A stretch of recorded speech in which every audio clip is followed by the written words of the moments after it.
আসসালামু আলাইকুম। আশা করি সবাই ভালো আছো, সুস্থ আছো এবং সুন্দর আছো। আমাদের মিশন ঢাবির এই ব্যাটেলে আমরা পড়াশোনা করব মৌলের পর্যায়বৃত্ত ধর্ম ও রাসায়নিক বন্ধন অধ্যায়। এই অধ্যায়টা কতটুকু ইম্পর্টেন্ট এটা বোঝানোর জন্য আমি খুব বেশি কিছু বলবো না, আমি জাস্ট বলবো রসায়নে তো সবচেয়ে ইম্পর্টেন্ট চ্যাপ্টার তোমরা জানো অর্গানিক কেমিস্ট্রি। অর্গানিক কেমিস্ট্রির পরে কোন অধ্যায় থেকে সবচেয়ে বেশি প্রশ্ন আসে এটা যদি কেউ আমাদেরকে জিজ্ঞেস করে তাহলে অ্যান্সার হবে এই অধ্যায়টা, মৌলের পর্যায়বৃত্ত ধর্ম ও রাসায়নিক বন্ধন।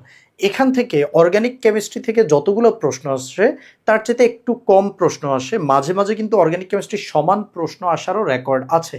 কারণ আমাদের যত অজৈব রসায়নের ভিতরকার যত কাহিনী সব কিছু এই অধ্যায়তেই আসলে বর্ণনা করা হয়। তো আসো আমরা কথা না বাড়িয়ে অধ্যায়টা শুরু করে দেই।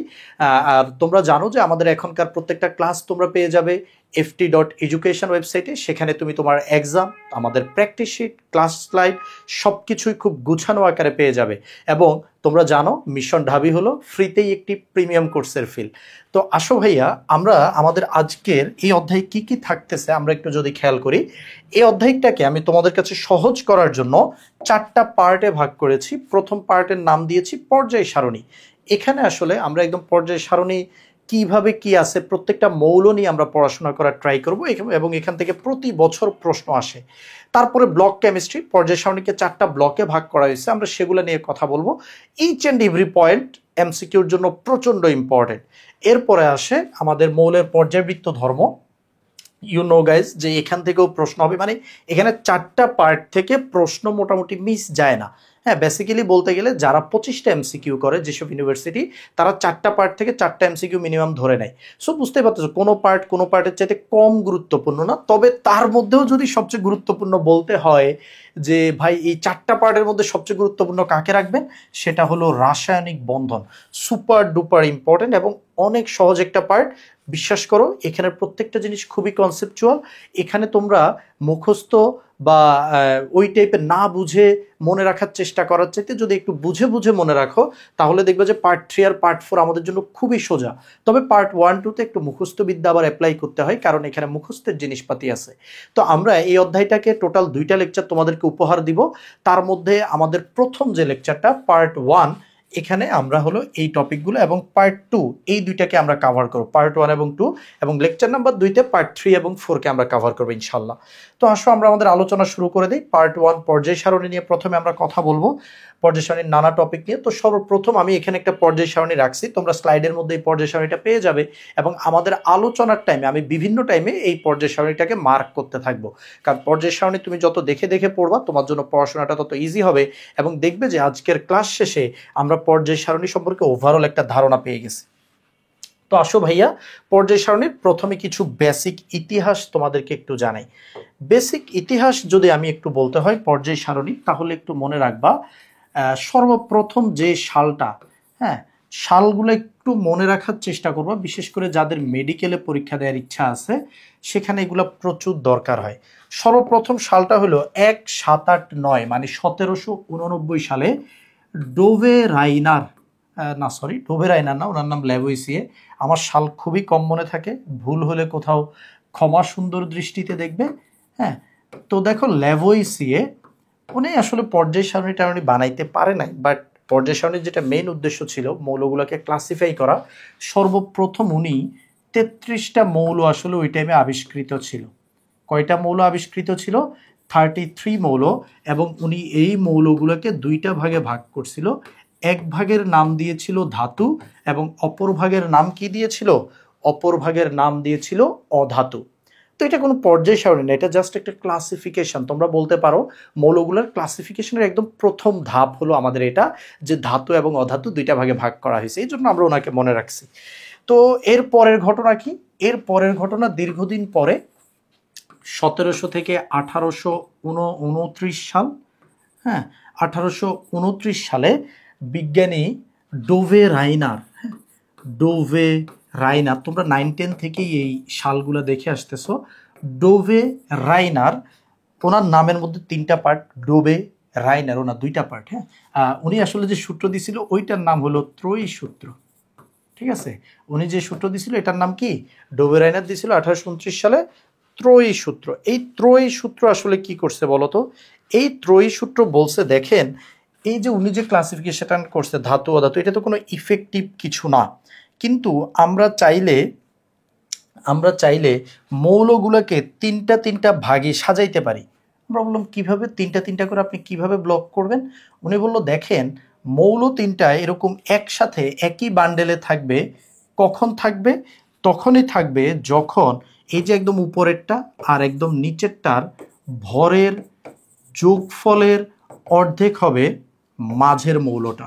মাঝে যেটা আছে, ধরো মাঝে আছে সি, মানে একদম উপরেরটার একদম নিচেরটার যোগফলের অর্ধেক, ভরের যোগফলের অর্ধেক কি হবে?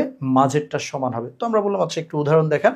তখন উনি বললো ভাই উদাহরণ তো ইজি, লিথিয়াম, সোডিয়াম, পটাশিয়াম। কিভাবে? লিথিয়াম, সোডিয়াম, পটাশিয়াম তারা একই বান্ডেলে একই গ্রুপে থাকবে। এর কারণ হলো দেখো, লিথিয়ামের ভর হলো 7, পটাশিয়ামের ভর হলো 39, 2 দ্বারা ভাগ করলে হয় 23, এবং এটা সোডিয়ামের ভর। তো উনি এইভাবে কি করছে, তিনটা মৌলকে তিনটার এক একটা প্যাকেজ করছে। বাট এই প্যাকেজটা যে 100% সফল ছিল তা না, অনেক মৌলকে উনি আসলে প্যাকেজের মধ্যে আনতে পারে নাই। মানে তিনটা করার পর অনেক মৌল রয়ে গেছে। আবার দেখা গেছে অনেক মৌল একই ধর্ম দেখায়, একই ধরনের প্রপার্টি, কিন্তু তাদেরকে আবার ত্রয়ী সূত্র তারা মেনে চলে না। এরকম বহুত কাহিনী ঘটছে। নট সো মাচ ইম্পর্টেন্ট যে কি ঘটছে, শুধু একটু সালগুলা মনে রাখো আর কে দিছে এটা একটু মনে রাখো এখানে। তাহলে 29 সাল গেল, ডোবেরাইনের ত্রয়ী সূত্র, হ্যাঁ একদম তিনটা করে করার ট্রাই করছে। তারপরে ওনার এই সূত্রকে বাতিল করে দিল 1864 সালে। হ্যাঁ, নিউল্যান্ড নামের একজন বিজ্ঞানী, যিনি হলো মিউজিশিয়ান ছিল। হ্যাঁ, নিউল্যান্ড, উনি অ্যাট এ টাইম দুইটা পেশায় যুক্ত ছিল। একটা হলো he is a chemist and he is a musician. ঠিক আছে, তো উনি গায়ক ছিল এবং হলো উনি কেমিস্ট ছিল। উনি কি করছে, উনি হলো অষ্টক সূত্র নামে একটি সূত্র প্রদান করেছে আমাদেরকে। কি সূত্র ভাইয়া? অষ্টক সূত্র নামে একটি সূত্র আমাদেরকে দিছে। অষ্টক সূত্রে উনি বলছে যে মৌলগুলো প্রতি অষ্টম ঘর পরপর অবশ্যই কি অনুসারে সাজাবে, উনি হলো ভর অনুসারে মৌলগুলোকে সাজালে প্রতি অষ্টম মৌল নাকি সেম ধর্ম দেখায়। ব্যাপারটা কি ছিল একটু দেখো, অষ্টক সূত্রের ব্যাপারটা কি? অষ্টক সূত্রের ব্যাপারটা হলো, আমি একটা নতুন পেজ নেই। হ্যাঁ, অষ্টক সূত্রের ব্যাপারটা হলো দেখো, উনি ছোট মৌলগুলোকে নিছে, হ্যাঁ বড় মৌলগুলো না। Lithium, beryllium, boron, carbon, nitrogen, oxygen, fluorine. এরপর কিন্তু নিয়ন নাই, কারণ উনি যখন এই সূত্রটা দিছে তখন কিন্তু আমাদের আবিষ্কারই হয় নাই, নিষ্ক্রিয় গ্যাসগুলো আবিষ্কার হয় নাই, তো এই জন্য নিয়ন নাই। তারপরে ফ্লোরিন, নিয়ন যদি না থাকে আবার এখানে sodium, magnesium, aluminium, silicon, phosphorus, sulphur, chlorine এবং আর্গন নাই অ্যাজ ইউজুয়াল। তারপরে পটাশিয়াম এবং ক্যালসিয়াম। এখন মজার ব্যাপার হলো প্রতি অষ্টম মৌল কাউন্ট করো তো। প্রতি অষ্টম মৌল কি? উনি বলছিল দেখেন আমি ভর অনুসারে সাজাইছি। তো ওনাকে বললো ক্যালসিয়ামের পরেরগুলো লিখে, উনি বললো না বেশি ভর হইলে হবে না, কম ভরের মৌলগুলোকে সাজাইতে হবে কি অনুসারে? ভর অনুসারে সাজাইতে হবে। সাজানোর পরে কি হবে? সাজানোর পরে উনি দেখাইলো যে দেখেন লিথিয়াম এটা যদি প্রথম মৌল হয়, ওর অষ্টম মৌল কোনটা? এটা যদি প্রথম হয়, দ্বিতীয়, তৃতীয়, চতুর্থ, পঞ্চম, ষষ্ঠ, সপ্তম, অষ্টম, এটা হলো অষ্টম মৌল। এবং উনি বলছে যে দেখেন এই দুইটার ধর্ম কিন্তু প্রায় সেম। হ্যাঁ আসলেই তো ধর্ম প্রায় সেম। তারপরে তুমি যে কোনো একটা মৌল নাও, এটা থেকে অষ্টম মৌল গুণ দেখবে যে তার নিচেরটাকে পাবা। এবং এই যে নাইট্রোজেন আর ফসফরাসের অনেক ধর্ম সেম, তারা সেম টাইপের রিয়াকশন দেয়, তারা সেম টাইপের যোজনী প্রদর্শন করে, তারা অধাতু। হ্যাঁ, তো একইভাবে তুমি দেখবে অক্সিজেনের নিচে সালফার, তাদের ধর্মের মিল আছে, কার্বনের নিচে সিলিকন, তাদের ধর্মের মিল আছে। এখন ব্যাপারটা হলো এটাই হলো অষ্টক সূত্র। তবে অষ্টক সূত্র তোমরা বুঝতেই পারতেছো খুব বেশি দিন আসলে ওয়ার্ক করে নাই। কেন করে নাই? কারণ এখানে তো নিষ্ক্রিয় গ্যাস নেই। নিষ্ক্রিয় গ্যাস আবিষ্কৃত হলে একদম আমাদের অষ্টক সূত্রের জীবন শেষ। ঠিক আছে, অ্যান্ড আরেকটা জিনিস কি ওয়ার্ক করে নাই, সেটা হলো দেখো এখানে ক্যালসিয়াম পর্যন্ত কিন্তু কাজ করে। ক্যালসিয়ামের চাইতে ভারী ধাতু যারা আছে, জিঙ্ক, লোহা, এদের ক্ষেত্রে কিন্তু এই সূত্রটা কাজ করে না। এই কারণে এই সূত্রটা এখানে লিমিটেড। এরপরের সালটা কত মনে রাখতে হবে? এরপরের মনে রাখার সাল হলো 1869। 1869 সালে তোমরা জানো আমাদের ম্যান্ডেলিফ নামের একজন ভদ্রলোক ছিল, কালজয়ী ভদ্রলোক। উনি হলো একটা পর্যায় সূত্র দিয়েছিল। এই সর্বপ্রথম কেউ হলো একটা মানে মোটামুটি ভালো মানের সূত্র দিছে। এবং ওনার সূত্রটা কেমন ছিল? ওনার সূত্রটা ছিল একটা মৌলের একটা মৌলের সকল ধরনের ধর্ম, সকল ধরনের ধর্ম কি হবে ভাইয়া? সকল ধরনের ধর্ম তার পারমাণবিক ভরের সাথে সাথে চেঞ্জ হবে। কার সাথে সাথে চেঞ্জ হবে? পারমাণবিক ভরের সাথে সাথে চেঞ্জ হবে। ঠিক আছে, আমি যা যা বলতেছি প্রত্যেকটা জিনিস নোট করে রাখো, ইচ অ্যান্ড এভরি ওয়ার্ড, একটা কথাও মিস দিও না ভাইয়া। বিশ্বাস করো, যা পড়াচ্ছি তাই আসবে, হুবহু তাই আসবে, তুমি শুধু ডেলিভার করতে পারতে হবে। ঠিক আছে, তুমি শুধু ডেলিভার করতে পারলে ইনশাল্লাহ এই অধ্যায় থেকে কোনো এমসিকিউ আমাদের মিস যাবে না। ওকে, তো মেন্ডেলিভ কি করছে, উনি একটা সূত্র দিয়েছে এবং সূত্রের মধ্যে উনি বলছে পারমাণবিক ভর অনুসারে নাকি সব কিছু কি হয়, আসতে থাকে, ভর অনুসারে সাজাইলে ধর্মগুলো ওইভাবে সাজতে থাকে। এবং উনি এই সূত্রের উপর বেস করে কিন্তু একটা পর্যায় সারণী পর্যন্ত বানাই ফেলছে। বুঝতেছো অবস্থা? উনি এই সূত্রের উপর বেস করে একটা পর্যায় সারণী বানাই ফেলছে। এবং তোমরা জানো যে যে টাইমে উনি হলো এই পর্যায় সারণীটা দেয়, ওই টাইমে 63টা ছিল মৌল। কি ছিল? 63টা মৌল ছিল, কিন্তু ওনার পর্যায় সারণীতে ঘর ছিল 67টা। কয়টা ঘর ছিল? 67টা। উনি প্রেডিক্ট করছিল যে 4টা মৌল পৃথিবীতে এরকম আবিষ্কার হবে যাদের ভর এত এত এত হবে। একটা সিকোয়েন্স দেখে ধরো বোঝা যায়। যেমন ধরো তুমি একটু দেখলা যে কোনো একটা জায়গায় একজনের ভর 3, একজনের 6, একজনের 9, তারপরে একজনের 15। তুমি বলতেই পারতেছো যে ভাই মাঝে তাইলে এমন একজন আছে যেটা 12, এটা এখন আবিষ্কৃত হয় নাই। সো উনি এইভাবে সিকোয়েন্স মিলে এরকম সূত্র দিছিল যে কিছু একটা আবিষ্কৃত হবে। এরকম 4টা উনি প্রেডিক্ট করছিল। এই 4টা তো আবিষ্কৃত হয়েছেই, পরে আরো অনেকগুলো তো আবিষ্কৃত হয়েছে। তোমরা জানো যে এখন মৌল সংখ্যা 118টা। তো যাই হোক, উনি যে পর্যায় সারণীটা দিছিল, এই পর্যায় সারণীর মধ্যে মনে রাখবা 8টা গ্রুপ ছিল। এখানে গ্রুপ অনেক কম ছিল, তবে পর্যায় বেশি ছিল, 12টা পর্যায় ছিল। ঠিক আছে, আমাদের এখনকার যে পর্যায় সারণী, এটার মধ্যে পর্যায়ক্রম গ্রুপ বেশি। এখনকারটাই গ্রুপ 18টা, পর্যায় হলো 60টা। আর ওনারটাই মানে একটু গ্রুপ কম ছিল, পর্যায় বেশি ছিল, 12টা পর্যায় ছিল। তো যেহেতু উনি সর্বপ্রথম একটা পর্যায় সারণী বানাইছে, এই কারণে কিন্তু পর্যায় সারণীর জনক তুমি কাকে বলবা? পর্যায় সারণীর জনক তুমি মেন্ডেলিভকে বলতে হবে, যেহেতু সে প্রথম বানাইছে, এরা কেউ বানাইতে পারে নাই। কিন্তু তোমরা জানো যে এই এত বড় সাকসেসের পরেও মেন্ডেলিভ আসলে খুব একটা সুখী ছিল না। কারণ পটাশিয়াম আর আর্গনের ভর, ততদিনে আবার আর্গনের কথাবার্তা চলে আসছে। পটাশিয়াম আর আর্গনের ভর নিয়ে বহুত গ্যাঞ্জাম হয়েছে যে তাদেরকে কোথায় রাখা হবে, জায়গার মিলতেছে না, এই সেই বহুত কাহিনী, এটা আর অত দরকার নাই। এরপরে কি হয়েছে? এরপরে আমাদেরকে অপেক্ষা করতে হয়েছে 1913 সাল পর্যন্ত। কত সাল ভাইয়া? 1913 সাল পর্যন্ত, যতদিন না আমাদের ছোট্ট বন্ধু হেনরি মোসলে, কে ভাইয়া? হেনরি মোসলে ভাইয়া কি করছে? উনি হলো একটা টেস্ট করছিল, যেই টেস্টের নাম হলো এক্স রে ডিফ্রাকশন টেস্ট। এবং এক্স রে ডিফ্রাকশন টেস্টের মাধ্যমে উনি তখন হলো পারমাণবিক সংখ্যার সাথে পরিচিত হয়ে গেছে। এবং তখন উনি বলছে, দেখো ভাই, পর্যায় সারণী কখনোই পারমাণবিক ভরের সাথে রিলেটেড না, বা মৌলের সকল ধর্ম ইজ নট রিলেটেড উইথ পারমাণবিক ভর। ইনস্টিড অফ, উনি পারমাণবিক ভরের জায়গায় বলছে পারমাণবিক সংখ্যা। এটাই হলো ওনার পর্যায় সূত্র। ঠিক আছে, উনি জাস্ট মেন্ডেলিফেরটাকে চেঞ্জ করে পারমাণবিক ভরের জায়গায় কি বলে দিছে? পারমাণবিক সংখ্যাটা বলে দিছে। এটাই হলো আমাদের কার সূত্র? এটাই হলো আমাদের হেনরি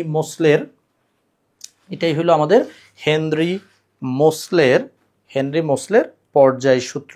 ঠিক আছে ভাইয়া, মনে থাকবে এটা আমাদের।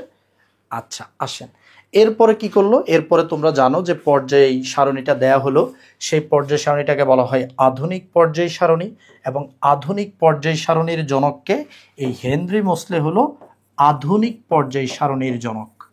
ঠিক আছে, আধুনিক পর্যায় সারণী তখন পারমাণবিক সংখ্যা অনুসারে ইভলভ হইতে থাকলো। তবে মনে রাখবা, আধুনিক পর্যায় সারণী হইলেও বর্তমানে আমরা যেটা ইউজ করতেছি এটার নাম হলো সর্বাধুনিক পর্যায় সারণী। এটার নাম কি? এটার নাম হলো সর্বাধুনিক পর্যায় সারণী। সর্বাধুনিক আর আধুনিকের মধ্যে পার্থক্য কি একটু খেয়াল করো। আমি তোমাদেরকে পর্যায় সারণীটা আবার দেখাই। মনে রাখবা, আধুনিক পর্যায় সারণী এটাই, এবং আধুনিক পর্যায় সারণীতে গ্রুপগুলোর নাম্বার ছিল এই যে এখানে যেরকম দেখতেছো 1A 2A, এই যে রোমান অক্ষরে দেখতেছো তাই না, রোমান অক্ষরে। মনে রাখবা আধুনিক পর্যায় সারণী যেটা আধুনিক, সেখানে তুমি গ্রুপ নাম্বার দেখতে পাবা রোমান অক্ষরে, এবং সেখানে 1 থেকে 8 পর্যন্ত থাকে। 8-এর বেশি আসলে গ্রুপ নাম্বার হইতে পারে না আধুনিক পর্যায় সারণী অনুসারে। এবং তাদের সাথে তুমি দেখবা এ আছে অথবা বি আছে, গ্রুপ নাম্বারের সাথে কি আছে, এ আছে অথবা বি আছে, 1A 2A 3A 3B। হ্যাঁ, এই যে দেখো 1B 2B, হ্যাঁ, তারপরে যে এখানে আবার 8, এখানে আবার 7B এরকম আছে। আর সর্বাধুনিক কি, সর্বাধুনিক বলছে, আমি এসব গ্যাঞ্জামে যাব না, সে সিম্পল একটা পার্থক্য। সর্বাধুনিক বলছে ভাই গ্রুপ নাম্বার 1 থেকে 18 পর্যন্ত টানা মারতে থাকো। এবং দেখো আমাদের এই যে পর্যায় সারণীটা যেটা তোমরা এখানে পাবা, সেটার মধ্যে 2 ধরনের গ্রুপ নাম্বারিং সিস্টেমই আছে। এই কারণে এটা একসাথে আধুনিক সর্বাধুনিক দুইটাই বলা যায়। এই যে 1 আবার এই যে 1A, ঠিক আছে। এই তো ব্যাপার স্যাপার। তো আমরা পর্যায় সারণীতে মৌলের অবস্থান বের করা তোমাদেরকে শিখাবো। সেখানে আমি 2টা পদ্ধতি তোমাদেরকে শিখাবো, কিভাবে তুমি হলো আধুনিকটা বের করতে পারবা, কিভাবে সর্বাধুনিক বের করতে পারবা, 2টা আমি তোমাদের শিখাই দেবো। প্যারানের কিছু নেই, ওই রোমান অক্ষর দিয়ে কি করতে হয় সেটাও আমি দেখাই দিব, তোমরা শুধু কানেক্টেড থাকো। দেখো, ওকে, তাইলে ভাইয়া আমরা এই ব্যাপারগুলো বুঝতে পারছি যে কি হয়েছে না হয়েছে, সাল একটু ইতিহাস গেল। এবার হলো আমাদের যে পর্যায় সারণীটা বর্তমানে এক্সিস্ট করতেছে, যেটা নিয়ে আমরা এত গর্ব করি, সেই পর্যায় সারণীর কিছু বৈশিষ্ট্য আমরা দেখি। সর্বপ্রথম ভাইয়া এই পর্যায় সারণীর বৈশিষ্ট্যের মধ্যে পড়ে এখানে কি আছে, 118টি মৌল আছে। কয়টি মৌল, 118টি মৌল আছে। এবং এই 118টি মৌলের মধ্যে তোমরা জানো যে 96টা হলো ধাতু। কয়টা ধাতু, 96টা হলো ধাতু, ঠিক আছে, 96টি ধাতু। তারপরে ভাইয়া 18টি হলো অধাতু। তাহলে ভাই ধাতু আর অধাতু গেল, সরি 96 না, 94টা ধাতু, ঠিক আছে, এটা হলো অধাতু। কিন্তু ভাই বাকি 6টা কোথায়, মনে রাখবা 6টা হলো অপধাতু। অপধাতু কারা, দেখো অপধাতুকে আমি লিখছি ধাতু আর অধাতুর মাঝে। তার মানে যারা ধাতু আর অধাতুর মধ্যবর্তী ধর্ম দেখায়, উভয় টাইপের ধর্ম অল্প অল্প দেখায়, বা কোনো ধর্মই ফুললি দেখাইতে পারে না, তাদেরকে আমরা অপধাতু বলি। ঠিক আছে, অপধাতু 6টা, মনে রাখবে এক এক বইতে এক একটা দেয়া আছে, but we have to trust in Hazari sir. কোন স্যার, হাজারি স্যার। হাজারি স্যার বলছে অপধাতু 6টা, এবং আমরা অপধাতু 6টাই মনে রাখবো হাজারি স্যারের বলা।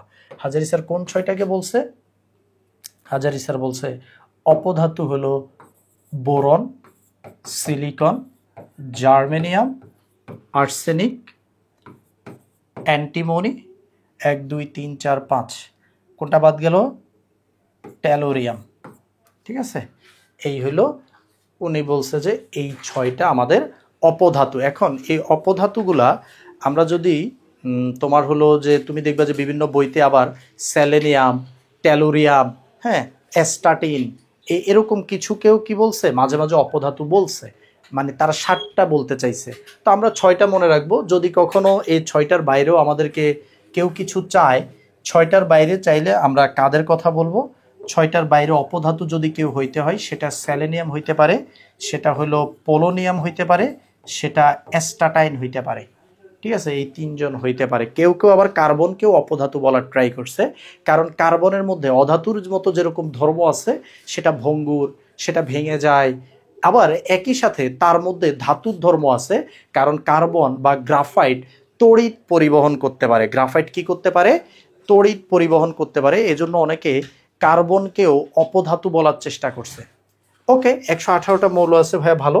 তারপর তাদেরকে সাজানো হয়েছে কিভাবে বলো তো, তাদেরকে সাজানো হয়েছে ভাইয়া, তাদেরকে 18টি গ্রুপের মাধ্যমে।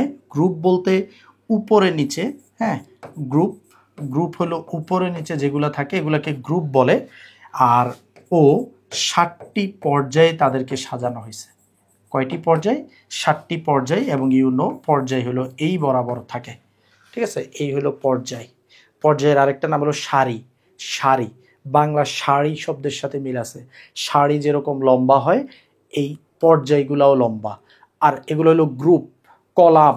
হ্যাঁ, গ্রুপ বা কলাম, তোমরা দেখো না বাড়ি বানাইতে গেলে পিলারকে বলা হয় কলাম। কলাম কি উপরে নিচে থাকে, তো উপরে নিচেগুলো হলো কলাম।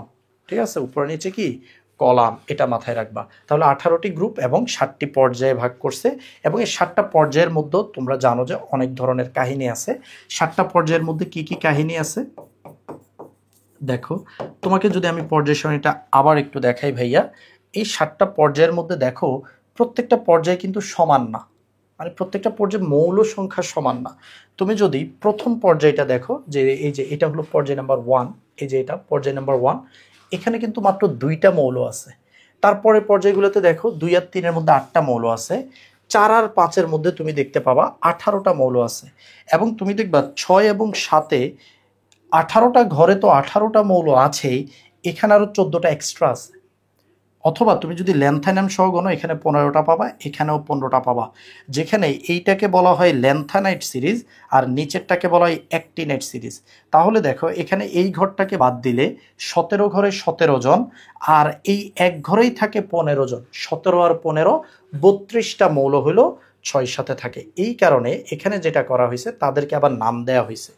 এই যে 7টা পর্যায় আছে, এই 7টা পর্যায়কে কি কি নাম দেওয়া হয়েছে? এই 7টা পর্যায়ের মধ্যে বলা হয়েছে অতি হ্রস্ব পর্যায়। অতি হ্রস্ব মানে অতি ছোট পর্যায়, যেখানে হলো মাত্র 2টি করে মৌল থাকে। কয়টি করে মৌল ভাইয়া? 2টি করে মৌল থাকে। এবং তারপরে আছে হ্রস্ব পর্যায়।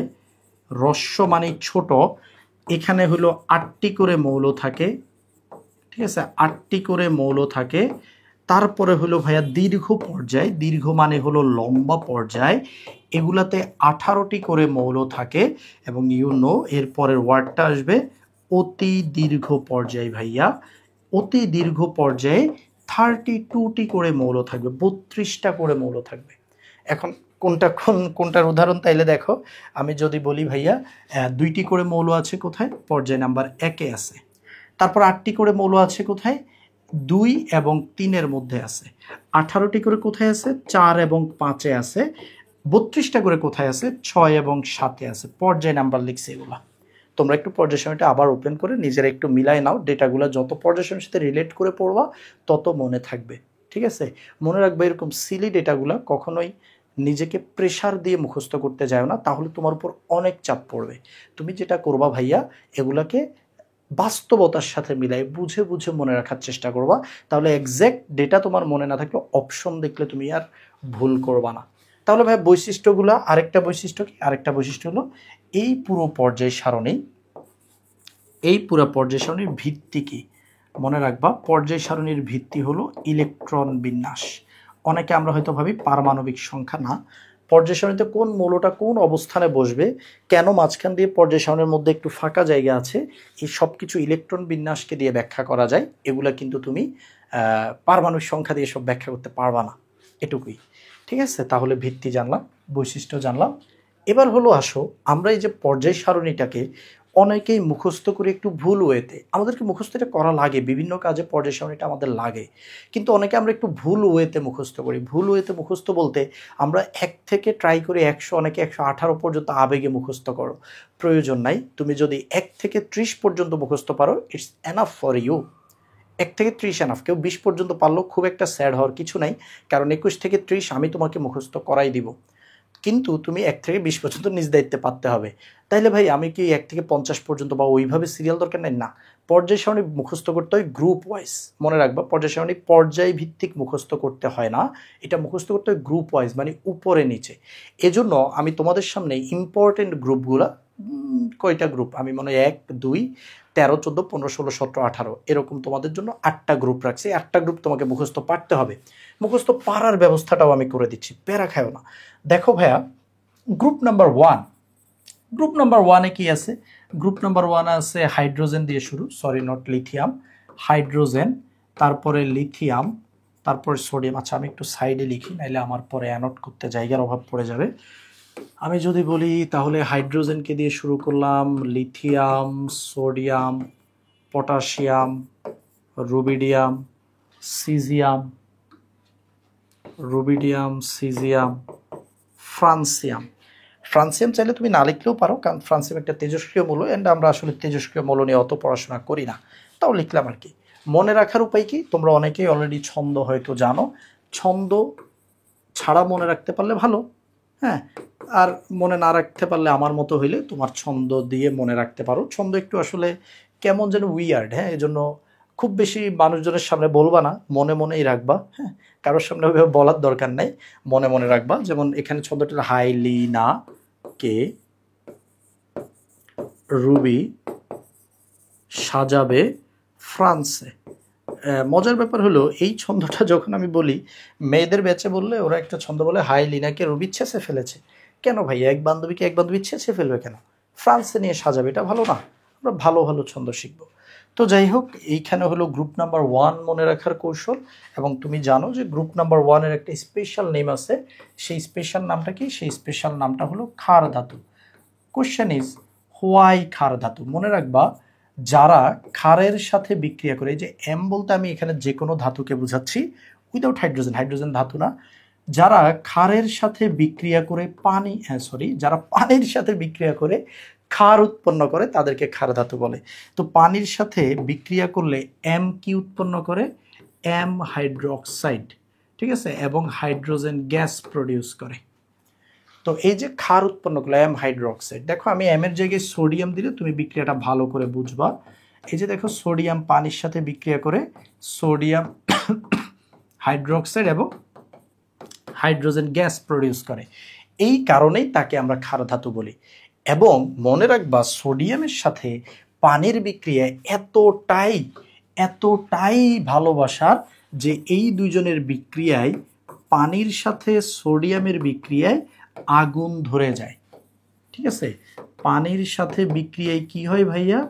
পানির সাথে বিক্রিয়ায় আগুন ধরে যায়, ঠিক আছে, আগুন ধরাই ফেলে। এখন নিচের দিকে যত আসবে, এই যে সিজিয়াম, মনে রাখবা ধাতুগুলার কাজই হলো পানির সাথে বিক্রিয়া করে ক্ষার তৈরি করবে।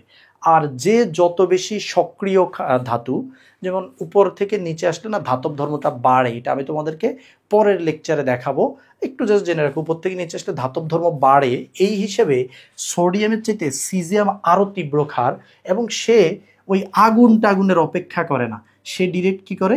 সে হলো পানির সাথে বিস্ফোরণ ঘটায়। কিসের আগুন? এত দেরি করার টাইম নেই, পানির সাথে কি ঘটায়? বিস্ফোরণ ঘটায়, মানে ধীপ ধাপ বিক্রিয়া করে ফেলে। ঠিক আছে, সিজিয়াম পানির সাথে বিক্রিয়া ঘটায়। আর এটা সম্পর্কে, সোডিয়াম সম্পর্কে আরেকটা ডেটা দেই, সোডিয়াম যাতে পানির সাথে বিক্রিয়া করে আগুন ধরাইতে না পারে, এজন্য সোডিয়ামকে ক্যারোসিনের নিচে সংরক্ষণ করা হয়। কিসে সংরক্ষণ করা হয়? ক্যারোসিনের নিচে সংরক্ষণ করা হয়, ঠিক আছে, সংরক্ষণ করা হয়। ওকে, আর সিজিয়ামের ব্যাপারে আরেকটা ডেটা দিই। সিজিয়ামের মনে রাখবা গলনাঙ্ক হলো 28 degree Celsius, 27.8 maybe exact value বলতে গেলে। তো 28 ডিগ্রি সেলসিয়াস আমি ডেটাটা কেন বলছি? দেখো, তুমি যদি তোমার নর্মাল হাতে, তুমি যদি হাতে সিজিয়াম নাও, সিজিয়ামটা কোন অবস্থায় থাকবে? সিজিয়ামটা গলিত অবস্থায় থাকবে। কেন? কারণ হিউম্যান বডির টেম্পারেচার 37.2 ডিগ্রি সেলসিয়াস। তাহলে ওর গলনাঙ্ক যেহেতু 28-এর উপরেই ও কি থাকবে? গলিত অবস্থায় থাকবে। এখন অনেকে বলার ট্রাই করছে যে সিজিয়াম হলো একটি তরল ধাতু। আসলে কি সিজিয়াম তরল? তোমার বডি টেম্পারেচার 37 হওয়াতে সে তোমার হাতে তরল, কিন্তু আমি যদি এটাকে নিয়ে বরফের মধ্যে রেখে দিই, ফ্রিজের মধ্যে রেখে দিই, এটা কিন্তু আবার কঠিন, 28-এর নিচে আসলেই কঠিন। তাহলে আমি কি কঠিন বলবো না তরল বলবো?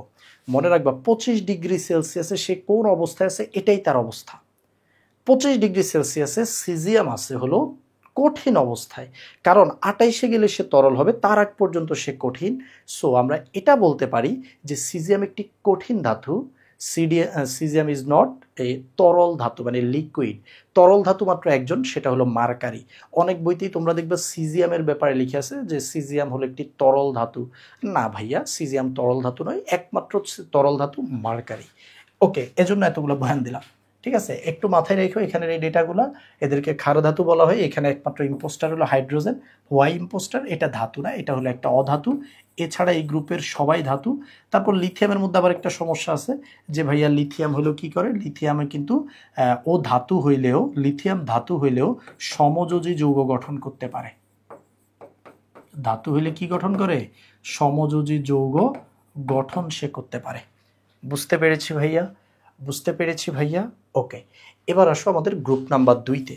গ্রুপ নাম্বার 2-তে ভাইয়া কোন কোন ধাতু আছে? গ্রুপ নাম্বার 2-তে আছে হলো বেরিলিয়াম,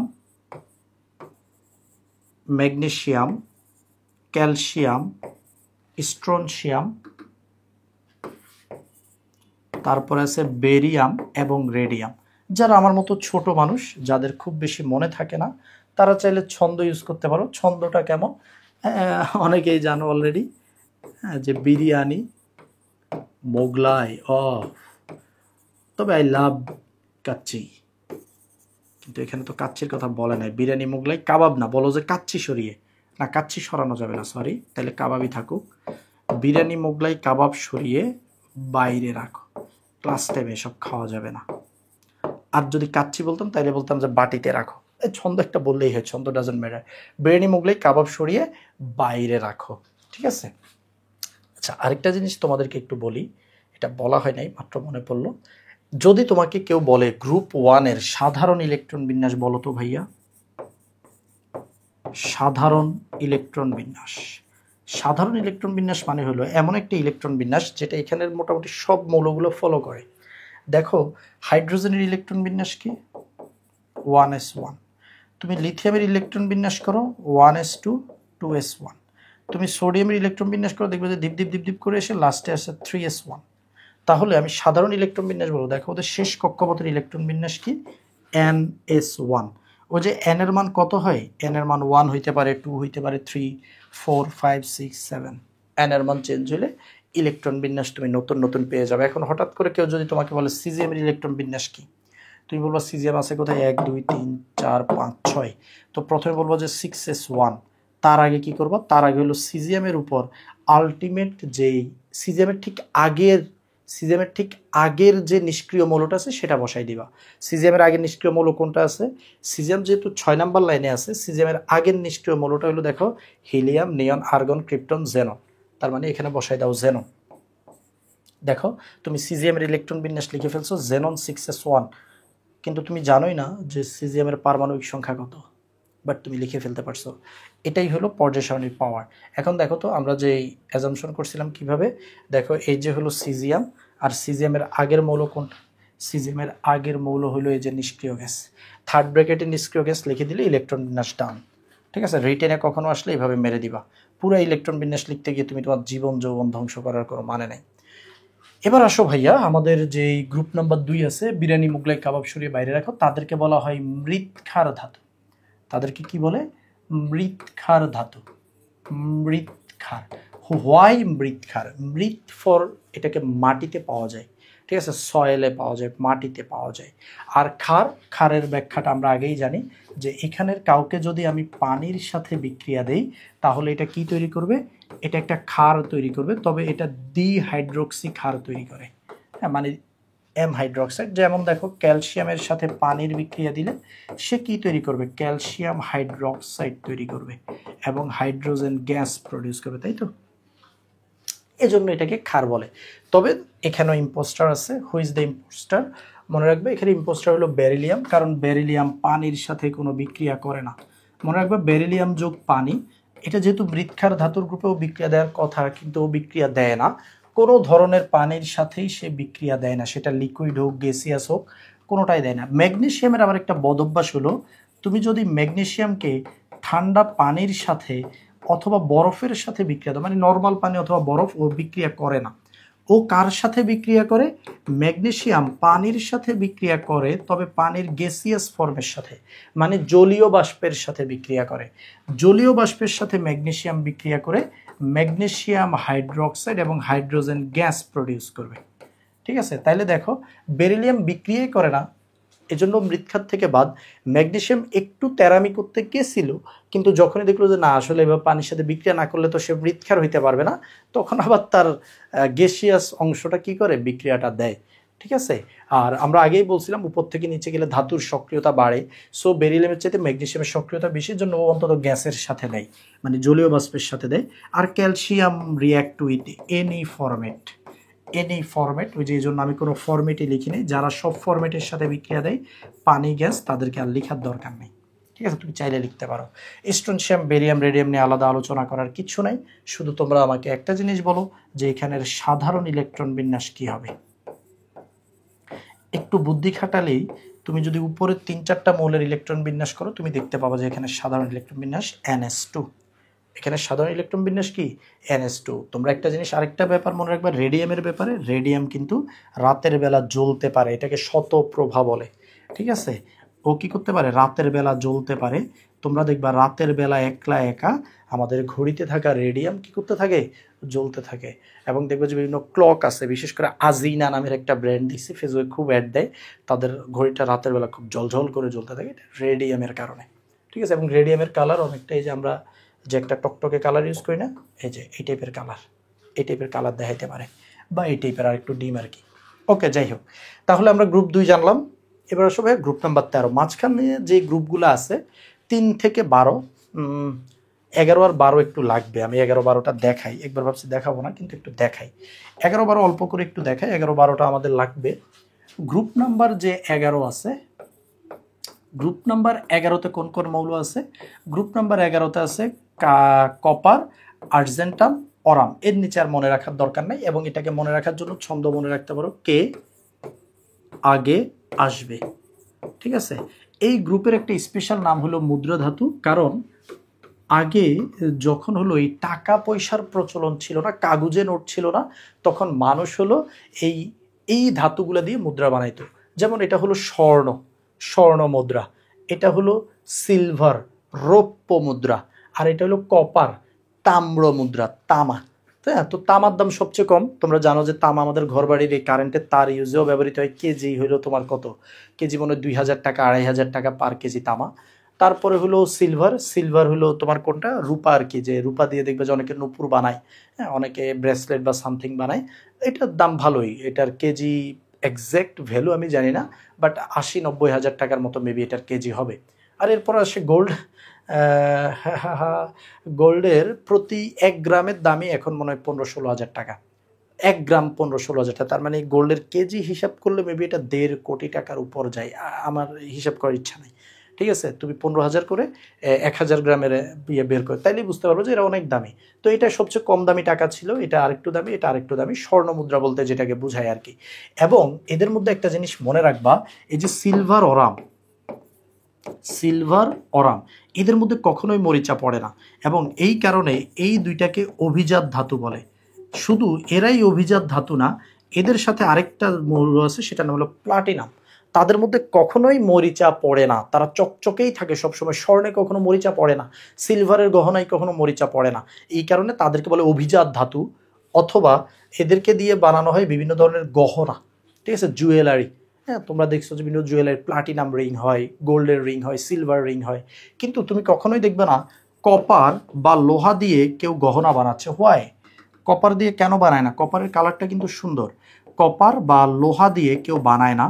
এটার অন্যতম কারণ হলো কপার এবং লোহার মধ্যে মরিচা পড়ে, এবং মরিচা পড়ার কারণে তাদেরকে বলা হয় নিকৃষ্ট ধাতু। আই হেট দিস ওয়ার্ড, কাউকে আসলে এরকম লোহার মতো একটা ইম্পর্টেন্ট জিনিস, তামার মতো একটা ইম্পর্টেন্ট ধাতুকে কীভাবে নিকৃষ্ট নাম দিছে, আমার খুবই বাজে লাগে।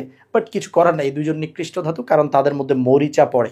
তামার মধ্যে তাম্রমল পড়ে, হ্যাঁ, তাম্রমল। তুমি দেখবা কপারের তার যদি একটু উন্মুক্ত থাকে, তাহলে তার মধ্যে হলো সবুজ টাইপের একটা লবণ জমে যায়, এবং তুমি যদি লেবু দিয়ে ওই জায়গায় ঘষা দাও, দেখবে যে লবণটা দ্রবীভূত হয়ে যায়। কারণ হলো অ্যাসিড দ্রবণে তাম্রমল দ্রবীভূত হয়, ঠিক আছে, এবং তারটা তখন চকচক করতে থাকে। তো যাই হোক, এগুলো আমাদের মেইন আলোচনা না, মেইন আলোচনাগুলো অলরেডি তোমরা জেনে গেছো। ওকে, এই তিনজনকে বলে মুদ্রা ধাতু। অভিজাত ধাতু কোন তিনজন, নিকৃষ্ট একটু আলাদা করে বুঝছো, হ্যাঁ, নাইলে কিন্তু পরীক্ষার হলে আবার এলোমেলো হয়ে যাবে কোনটা মুদ্রা আর কোনটা অভিজাত। ওকে, কপার কিন্তু মনে রাখবে মুদ্রা ধাতু হইতে পারলো, অভিজাত ধাতু হইতে পারে নাই। এবার আসো গ্রুপ নাম্বার 12টাও একটু বলি। গ্রুপ নাম্বার 12তে হলো জিঙ্ক, ক্যাডমিয়াম এবং মার্কারি। এই মার্কারি তোমরা জানো এটা হলো একমাত্র তরল ধাতু। মার্কারিটাই কি, মার্কারিটাই হলো একমাত্র তরল ধাতু। মনে থাকবে ভাইয়া, মার্কারি হলো আমাদের তরল ধাতু। আর জিঙ্ক, ক্যাডমিয়াম যেভাবে পারো মনে রাখতে পারো। হ্যাঁ, আমরা চাইলে এরকম একটা ছন্দ দিতে পারি, জিঙ্ক ফর যিনি, ক্যাডমিয়াম ফর কানাডা। হ্যাঁ, আর এটা হলো হাসেন, যিনি কানাডা বসে বসে হাসেন, তাকে আমরা বলবো কি, তাকে আমরা বলবো মার্কারি।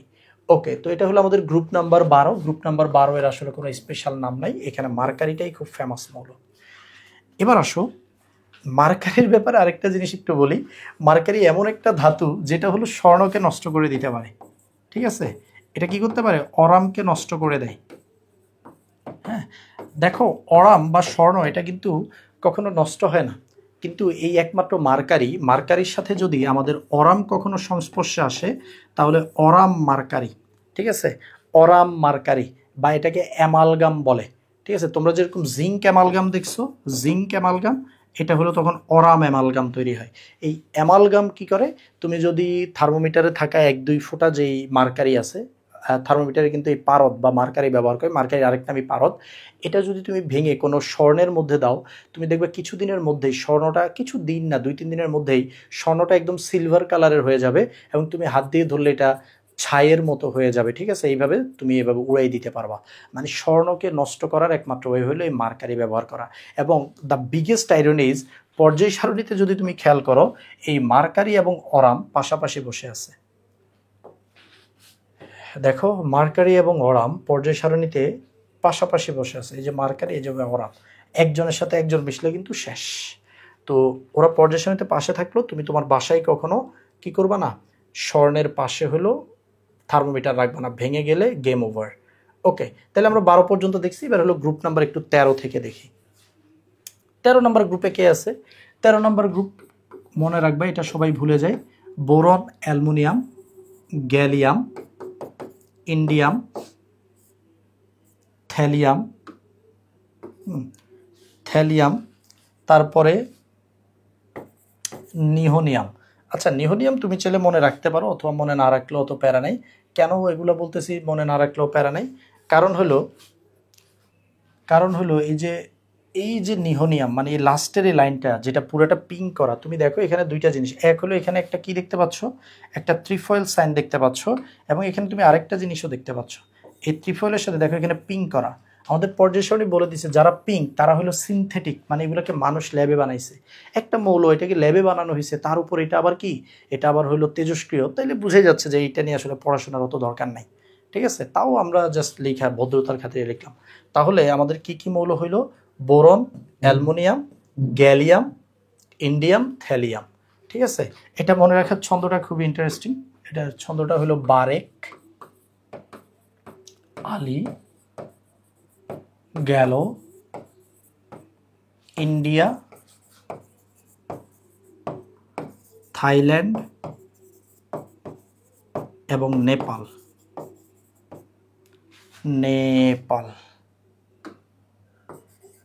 ইন্ডিয়া, থাইল্যান্ড এবং নেপাল। ওকে, তো এটা হলো গ্রুপ নাম্বার 13। 13 এর তেমন কোনো স্পেশাল নেম নেই।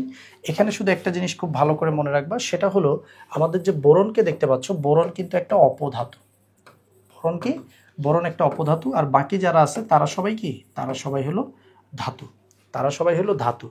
আর অ্যালুমিনিয়ামের ব্যাপারে একটা ডেটা মনে রাখতে পারো। অ্যালুমিনিয়াম যে অক্সাইডটা তৈরি করে, অ্যালুমিনিয়াম অক্সাইড, এটা হলো একটা উভধর্মী অক্সাইড।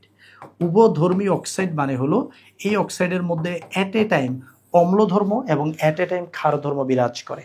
অ্যাট এ টাইম অম্লধর্ম এবং ক্ষারধর্ম বিরাজ করে কোথায়? এই অ্যালুমিনিয়াম অক্সাইডের মধ্যে।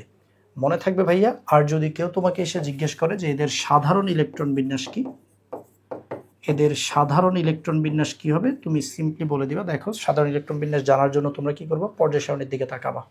এই পর্যায় সারণীতে কোটি কোটি ডেটা আমি পুশ করছি। এটা কিন্তু কোনো মানে নর্মাল পর্যায় সারণী না যে গুগল থেকে ডাউনলোড করে দিছি। এটা আমাদের নিজেদের ডিজাইনার বানাইছে। হ্যাঁ, রসায়ন দরবারে আমাদের যে ডিজাইনার আছে তারাই হলো এই পুরোটা ডেভেলপ করছে। তো এখানে একটু খেয়াল করো, কি যেন বলতেছিলাম, আচ্ছা, সাধারণ ইলেকট্রন বিন্যাস দেখো।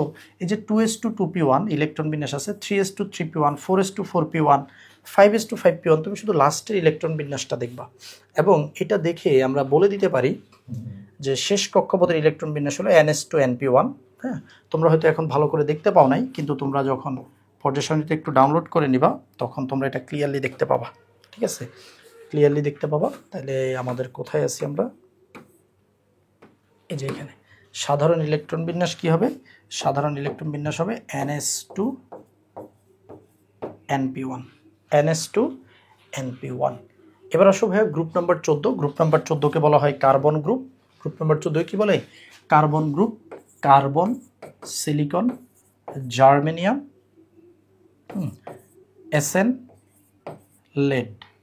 ওকে, এটার ছন্দটা খুবই হাস্যকর। কাঁদলে শার্ট। ভাইয়া কোন ছন্দ কোন গ্রুপের জন্য মনে রাখতে হবে? হ্যাঁ, অনেকে আবার ছন্দ দেখে বলে যে আল্লাহ এত ছন্দ মনে রাখতে রাখতে তো ভুলেই যাব কি। কিন্তু ভাই এটা খুবই ইম্পর্টেন্ট জায়গা, ইম্পর্টেন্ট জায়গাগুলোতে ছন্দ মনে রাখতে হয়, নাহলে পরীক্ষার হলে গিয়ে আবার আফসোস করবে যে হাই হাই গ্রুপ নাম্বার তো মনে নাই। কত জায়গায় গ্রুপ নাম্বার লাগে সেটা তুমি একটু পরেই বুঝতে পারবা, একটু পরে বলতে সেকেন্ড লেকচারেই বুঝতে পারবা। এই লেকচারে যারা গ্রুপ মুখস্থ না করে সেকেন্ড লেকচার দেখতে যাবা তারা দেখবে যে তোমার যদি গ্রুপ মুখস্থ থাকতো তুমি কত সহজে তখন জিনিসগুলো পারো। ওকে, এখানে কার্বনের ব্যাপারে একটা মনে রাখবা, কার্বন অধাতু হইলেও এটা একটা অধাতু, তবে ওর মধ্যে ধাতব ধর্ম বিদ্যমান। ওর মধ্যে একটা ধাতব ধর্ম আছে। ধাতব ধর্মটা কি? ওর মধ্যে ধাতব ধর্ম হইলো ওর যে গ্রাফাইট ভার্সন আছে, মানে পেন্সিলের মধ্যে যেটা থাকে অথবা যেটা কয়লা, এটা হলো তড়িৎ পরিবাহী। সিলিকন এবং জার্মেনিয়ামের ব্যাপারে মনে রাখবা, এই দুইটা হলো অপধাতু। এবং সিলিকনের ইন্টারেস্টিং ব্যাপার হলো পৃথিবীর যে 28%, পৃথিবীর যে ভূত্বকে 28%, মাটির 28% হলো সিলিকন। হ্যাঁ, তুমি মাটিতে বা এই যে ভূত্বকে মাটিতে 28% সিলিকন থাকে। কত পার্সেন্ট? 28% সিলিকন। এবং পৃথিবীতে যত সেমিকন্ডাক্টর ইন্ডাস্ট্রি আছে, হ্যাঁ, যত চিপ, আমরা যে কম্পিউটার চালাই, আমরা যে কোনো ডিভাইস চালাই, প্রত্যেকটা ডিভাইসেই হলো চিপ প্রয়োজন হয়। সেমিকন্ডাক্টর ডিভাইসগুলোতে সবে ল্যাপটপ হইতে শুরু করে সব কিছু, এই যে ক্যামেরা, এই যে সাউন্ড সিস্টেম, এগুলোর মধ্যে ছোট ছোট করে বিভিন্ন চিপ আছে। এই চিপ সবগুলো বানাই কই থেকে? সিলিকন থেকে বানানো হয়। সিলিকনের গুরুত্ব অপরিসীম, বুঝতেই পারতেছ। এরপরে আছে টিন এবং লেড, এই দুইটা হলো ধাতু। এবং তোমরা দেখছো টিন হলো যে ঘরের চালা বানায় চকচক করে, আর লেড একটা ভারী ধাতু। ঠিক আছে, লেড হলো চরম লেভেলের ভারী ধাতু। হ্যাঁ, লেড কোথায় থাকে? ব্যাটারি ইন্ডাস্ট্রিতে লেড থাকে।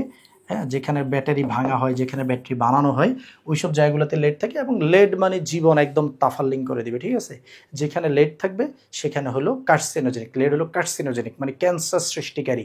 এটা তোমার ত্বক, স্কিন, হাড় সব নষ্ট করে দিবে। ঠিক আছে, এজন্য লেড থেকে সাবধান। বাংলাদেশে পাবনাতে বা বিভিন্ন জায়গাতে সদরঘাটেও ব্যাটারির বিজনেস হয়। পুরান ব্যাটারি কিনা বেচা, পুরান ব্যাটারি ভাঙা, পুরান ব্যাটারিকে নতুন করা, সব জায়গাতে লেডে ভরপুর। মনে রাখবা, এসব জায়গার কাছেও যাবা না ভুলে। এসব জায়গাগুলো চরম লেভেলের কার্সিনোজেনিক জায়গা, ভারী ধাতু থাকে। ঠিক আছে, বিশেষ করে লেড থাকে। তো ওকে ভাইয়া, এটার সাধারণ ইলেকট্রন বিন্যাস কেমন হবে তুমি যদি পর্যায় সারণীতে যাও? হ্যাঁ, আমি খুব বেশি আর বলবো না, তুমি পর্যায় সারণীতে যাবা এবং তুমি সাধারণ ইলেকট্রন বিন্যাস বের করতে পারবা। এই গ্রুপের সাধারণ ইলেকট্রন বিন্যাস হবে NS2 NP2। NS2 NP2।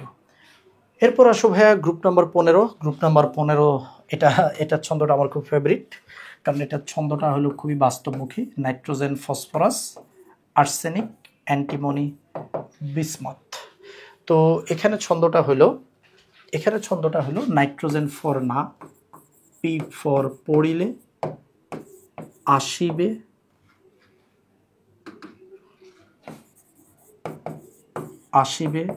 সব বিপদ। ভাই একদম দুনিয়াবি হালাল কথা, না পড়াশোনা করলে আসবে সব বিপদ, এটাই তো সত্য। তো এখানে আমরা কি কি জানবো? এখানে প্রত্যেকটা মৌল নিয়ে আমরা কিছু না কিছু জানতে হয়। হ্যাঁ, গ্রুপ নাম্বার 15কে বলা হয় নিকটোজেন। নিকটোজেনের বানানটা দেখো, নিউমোনিয়াতে যেরকম পি উজ্জ থাকে, নিকটোজেন বানানেও কি থাকে? পি উজ্জ থাকে। এবং এই নিকটোজেন মানে হলো শ্বাসরোধকারী। ঠিক আছে, তুমি নাইট্রোজেন গ্যাস যদি শুধু ইনহেল করতে চাও তোমার দম আটকে যাবে, এজন্য এটাকে বলা হয় শ্বাসরোধকারী। তো এই যে শ্বাসরোধকারী যে গ্যাসগুলো আছে, নাইট্রোজেন আর ফসফরাস, এই দুইটা হলো অধাতু আমরা জানি। আর্সেনিক আর অ্যান্টিমনি, এই দুইটা হলো অপধাতু। তোমাদেরকে আমি প্রথমে 6টা অপধাতুর লিস্ট দিছিলাম। দেখো 6টা অপধাতুর কথা বলছিলাম, তার মধ্যে এই দুইজনও আছে। ঠিক আছে, এই দুইজনও এই 6টার মধ্যে আছে। দেখো এই যে আর্সেনিক আর অ্যান্টিমনি। আর পর্যায় সারণীতে যদি তাদেরকে তুমি খুঁজে বের করতে চাও, দেখো পর্যায় সারণীতে এটা একটা অপধাতু, এটা একটা অপধাতু, এটা একটা অপধাতু, এটা একটা অপধাতু, এটা একটা অপধাতু, এটা একটা অপধাতু। ঠিক আছে, এইগুলো হলো আমাদের অপধাতুর লিস্ট পর্যায় সারণের মধ্যে। তো যাই হোক, আর্সেনিক আর অ্যান্টিমনি এগুলো অপধাতু। এবং তোমরা যদি খেয়াল করো, দেখো যত উপর থেকে নিচে যায় তত ধীরে ধীরে ধাতু হয়। যেমন বিসমথ একটি ধাতু। বিসমাথের নাম শুনলে তোমার মনে হবে যে ভাই এটার নামের শেষে তো কোনো আমটাম নাই, সোডিয়াম, ম্যাগনেসিয়াম, ফেরাম, কপ্পে, কিউপ্রাম, হ্যাঁ, এগুলো দেখতে দেখতে আমরা অভ্যস্ত যে ধাতুর নামের শেষে আম থাকে। কিন্তু ভাইয়া বিসমাথের নামের শেষে কোনো আম নাই, এজন্য এটা পরীক্ষায় আসে যে নিচের কোনটি ধাতু। মনে রাখবা বিসমাথ হলো একটি ধাতু। এখন আসো এই গ্রুপের সাধারণ ইলেকট্রন বিন্যাস কি হবে? সাধারণ ইলেকট্রন বিন্যাস হবে NS2 NP3। দেখো এই যে NP3 এটা কিন্তু পি এর অর্ধপূর্ণ অবস্থা, পি পূর্ণ হলো 6, এটা হলো পূর্ণ, আর P3 এটাকে বলে অর্ধপূর্ণ। এবং তোমরা জানো যে পূর্ণ যেরকম স্টেবল, অর্ধপূর্ণ অনেকটাই স্টেবল, এবং নাইট্রোজেনের বেলায় এটাই বেশি সত্য। নাইট্রোজেন কিন্তু মনে রাখবা একটা নিষ্ক্রিয় গ্যাসের পরে, মানে নিষ্ক্রিয় গ্যাসের আরেকটা নাম হলো নোবেল গ্যাসের পর, নোবেল গ্যাসগুলোর পর সবচেয়ে নিষ্ক্রিয় হলো এটা। হ্যাঁ, নোবেল গ্যাসগুলো তো নিষ্ক্রিয়, এবং নোবেল গ্যাসগুলোর পর সবচেয়ে নিষ্ক্রিয় গ্যাস হলো নাইট্রোজেন। নাইট্রোজেন কারোর সাথে গ্যাঞ্জামে যাইতে চায় না, ঠিক আছে? নাইট্রোজেন কি করতে চায় না? কারোর সাথে গ্যাঞ্জামে যাইতে চায় না। এবং দেখো আমাদের বায়ুমণ্ডলে 78% নাইট্রোজেন আছে। কত পার্সেন্ট? 78% নাইট্রোজেন থাকে, এবং 21% অক্সিজেন আমাদের বায়ুমণ্ডলে থাকে। কিন্তু আল্লাহর দুনিয়াতে নাইট্রোজেন আর অক্সিজেন কখনোই নিজে নিজে বিক্রিয়া করে এই নাইট্রিক অক্সাইড বানাইতে পারে না, কারণ নাইট্রোজেন এই N2 মানে কি, এ তিনটা দিয়ে এইভাবে পি অরবিটালটাকে পূর্ণ করে ফেলে, 6টা ইলেকট্রন বানাই ফেলে, ঠিক আছে? মানে স্টেবল স্ট্রাকচার, যেটা তোমরা জানার কথা। তো এই স্ট্রাকচারটাকে ভেঙে যদি এই বিক্রিয়া ঘটাইতে হয়, মনে রাখবা 3000 ডিগ্রি সেলসিয়াস টেম্পারেচার লাগে। কত টেম্পারেচার? 3000 degree Celsius. এবং এত টেম্পারেচার কই থেকে আসে? মনে রাখবা আকাশে যখন বজ্রপাত হয় তখন হলো বজ্রপাত, আমি ময়লা, হ্যাঁ এটা লিখে ফেলছি, এই রফলা হবে। বজ্রপাত হয় আকাশে যখন, তখন হলো এই হিউজ অ্যামাউন্টের টেম্পারেচার তৈরি, এবং এখানে নাইট্রিক অক্সাইড তৈরি হইতে পারে, ঠিক আছে? এই ডেটাগুলো একটু মনে রাখবো অল্প অল্প করে। ওকে, অ্যান্ড গ্রুপ নাম্বার 16, তোমরা হয়তো জানো যে গ্রুপ নাম্বার 16 এর একটা স্পেশাল নাম আছে, নামটা হলো চালকোজেন। চালকোজেন মানে কি? চালকোজেন মানে হলো আকরিক উৎপন্নকারী। হোয়াই এদেরকে আকরিক উৎপন্নকারী বলা হয় আমি সেটা একটু তোমাদেরকে একটু পরেই বলতেছি। তার আগে তোমরা একটু এই গ্রুপের মৌলগুলো লিখে ফেলো। এই গ্রুপের মৌলগুলো হলো অক্সিজেন দিয়ে শুরু হবে, অক্সিজেন, সালফার, স্যালোনিয়াম, টেলোনিয়াম এবং পোলোনিয়াম। ছন্দ হলো ও এস এসসি তে পড়ে, এটা হলো ছন্দ। ও এসএসসিতে পড়ে, এটাই হলো ছন্দ। এখন দেখো এখানে যে মৌলগুলো আছে, প্রথম কথা এদেরকে কেন আকরিক উৎপন্নকারী বলে? ভাই আকরিক মানে কি? আকরিকের শর্ত দুইটা। আকরিক হলো এটা প্রকৃতিতে পাওয়া যাবে, প্রকৃতিতে যা পাওয়া যায়, এবং মনে রাখবা আকরিক থেকে ধাতু নিষ্কাশন করা যায় লাভজনকভাবে। তুমি এটা থেকে ধাতু নিষ্কাশন করতে পারবা। যেমন ধরো ক্যালসিয়াম কার্বনেট, এটা থেকে তুমি ধাতু নিষ্কাশন করে ক্যালসিয়াম পাবা, তুমি প্রকৃতিতে কখনোই ধাতু মুক্ত অবস্থায় পাবা না। তাহলে দেখো ক্যালসিয়াম কার্বনেট, এটা একটা ক্যালসিয়ামের আকরিক। লেড সালফাইড বা গ্যালেনা এটার নাম, হ্যাঁ এটার নাম কি? এটার নাম হলো গ্যালেনা। গ্যালেনা, ওকে, এই যে গ্যালেনা, এই গ্যালেনা হলো কার? লেডের আকরিক। ক্যালসিয়াম কার্বনেট হলো ক্যালসিয়ামের আকরিক, যেটার নাম হলো আবার চুনা পাথর। তো কথা হলো ভাই, এদের প্রত্যেকের মধ্যেই তুমি আজকে গিয়ে যতগুলো আকরিক দেখবা বইতে খুঁজে পাচ্ছ, প্রত্যেকের মধ্যেই ইভেন অ্যালুমিনিয়ামের যে অক্সাইড, অ্যালুমিনিয়াম অক্সাইড যেটার নাম হলো বক্সাইট, ঠিক আছে, ইন্টু 2 অণু পানি আছে। এই অ্যালুমিনিয়াম অক্সাইড এখানেও তুমি দেখো হয় অক্সিজেন নাইলে সালফার সব জায়গায় থাকে। তার মানে আকরিক উৎপন্ন করার জন্য অক্সিজেন এবং সালফার মাস্ট। এই কারণে তাদেরকে চালকোজেন বা বাংলায় আকরিক উৎপন্নকারী বলা হয়। মনে থাকবে ভাইয়া। এবার আসো, এই যে অক্সিজেন এবং সালফারের মধ্যে এই দুইটা হলো অধাতু। তারপরে ভাইয়া সেলেনিয়াম এবং টেলোনিয়াম হলো অপধাতু। আর পোলোনিয়ামের ব্যাপারে, পোলোনিয়াম তেজস্ক্রিয়, এটা আসলে না জানলেও হয়, তবে এটাকে কেউ বলেছে ধাতু, আবার মাঝে মাঝে কেউ এটাকে অধাতু বলেছে। আমরা হাজারি স্যারকে ফলো করব, হাজারি স্যার এটাকে ধাতু বলছে, আমরা এটাকে ধাতুই বলবো, ঠিক আছে? বাতাসে কত পার্সেন্ট অক্সিজেন থাকে? বাতাসে হলো আমাদের 21% অক্সিজেন থাকে। এবং এই গ্রুপের সাধারণ ইলেকট্রন বিন্যাস কি? এই গ্রুপের মৌলগুলোর সাধারণ ইলেকট্রন বিন্যাস হলো NS2 NP4, NS2 NP4। এবার আসো ভাইয়া গ্রুপ নাম্বার 17, আমরা 17 নম্বর গ্রুপের মৌল। এখানে কোনো ছন্দ লাগে না, এটা আমরা সবাই জানি, fluorine, chlorine, bromine, iodine, astatine, ঠিক ঠিক আছে, fluorine, chlorine, bromine, iodine, astatine. ওই অ্যাস্টাটিন আবারও তেজস্ক্রিয় মৌল, জানলে জানলা, না জানলে নাই। এই গ্রুপ নম্বর 16 এর স্পেশাল নাম হলো হ্যালোজেন। ভাইয়া বলো তো হ্যালোজেন মানে কি? হ্যালোজেন মানে হলো সামুদ্রিক লবণ উৎপন্নকারী। দেখো সমুদ্রের যত লবণ আছে তাদের সবার মধ্যে ধাতুর সাথে এখানের একটা অ্যানায়ন আছে। যেমন সমুদ্রের সবচেয়ে কমন লবণ হলো সোডিয়াম ক্লোরাইড, যেটা তোমরা দেখতে পাচ্ছ এখানে ক্লোরিন যুক্ত আছে। তাহলে এজন্য এদেরকে কি বলা হয়? হ্যালোজেন বলা হয়। এবং এদের মধ্যে সবচেয়ে মজার ব্যাপার হলো এরা সবাই অধাতু। ঠিক আছে, এতক্ষণ তো আমরা ধাতু অধাতু জানতেছিলাম, এরা সবাই অধাতু। তো এদের ব্যাপারে একটা ইন্টারেস্টিং ডেটা হলো এটা গ্যাস, এটাও গ্যাস, কিন্তু ব্রোমিন হলো একটা লিকুইড। মনে রাখবে একমাত্র তরল ধাতু হলো ব্রোমিন, যেটার কালার হলো টকটকে লাল। ঠিক আছে, এবং এটা একমাত্র তরল ধাতু কিন্তু। ঠিক আছে, আয়োডিন, আয়োডিন হলো একটা সলিড পদার্থ, কঠিন পদার্থ, কিন্তু এটার আবার সমস্যা হলো এটা হলো উদায়ী, মানে এটা হলো তাপ দিলে তরল না হয়ে ডিরেক্ট গ্যাস হয়ে যায়। এটা তোমরা জানো অলরেডি আয়োডিনেরটা। এই হলো ফ্লোরিন, ক্লোরিন, ব্রোমিন, আয়োডিনের প্রপার্টিজ। দুইটা গ্যাস, দুইটা লিকুইড। আর অ্যাস্টাটাইন, অ্যাস্টাটাইন আসলে সলিড, তবে নট সো মাচ ইম্পর্টেন্ট এটা মনে রাখা। তাহলে উপর থেকে যত নিচে আসে তত গ্যাস, গ্যাস থেকে তরল, তরল থেকে ধীরে ধীরে কঠিন হয়ে গেছে। এই হলো আমাদের গ্রুপ নাম্বার 17 এর ডেটা। এগুলো একটু মনে রাখার চেষ্টা করবা, ব্রোমিনেরটা খুব ইম্পর্টেন্ট তার মধ্যে। এবার আসলে আমাদের গ্রুপ নাম্বার 18। গ্রুপ নাম্বার 18-তে কোন কোন মৌল থাকে, এবং গ্রুপ নাম্বার 18 এর স্পেশাল নাম আমরা সবাই জানি নোবেল গ্যাস, হ্যাঁ, অথবা এটার নাম হলো ইনার্ট গ্যাস, বাংলায় বললে নিষ্ক্রিয় গ্যাস। নোবেল কারণ ওরা কারোর সাথে বিক্রিয়া করে না। মনে রাখবা, বিক্রিয়া না করে চুপচাপ নিজের কাজ নিজে করাই হলো নোবেলটি। ঠিক আছে, কারোর সাথে গিয়ে গ্যাঞ্জাম করার মধ্যে কোনো নোবেলটি নেই।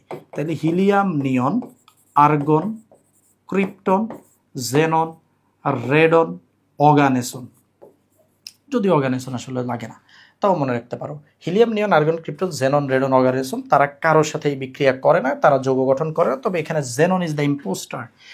ও যেহেতু একটা নোবেল গ্যাস, ও কিন্তু কারোর সাথে যৌগ গঠন করার কথা না, কিন্তু এই মৌলটা যৌগ গঠন করে, ও যৌগ গঠন করে।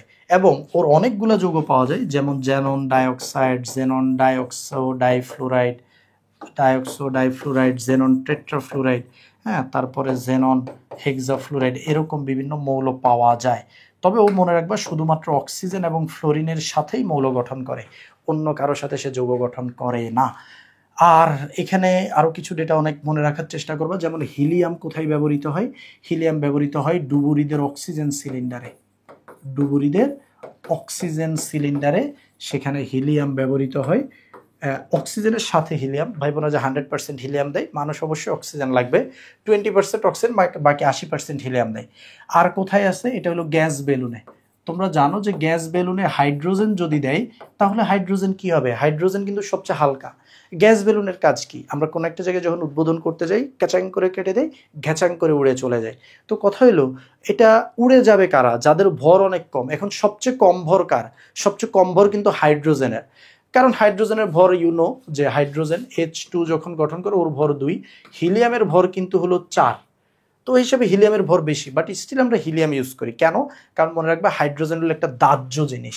হাইড্রোজেন দাহ্য, হাইড্রোজেনে আগুন ধরে যাইতে পারে, এই কারণে হাইড্রোজেন ব্যবহার করা হয় না, হিলিয়াম গ্যাস বেলুনে ব্যবহার করা হয়।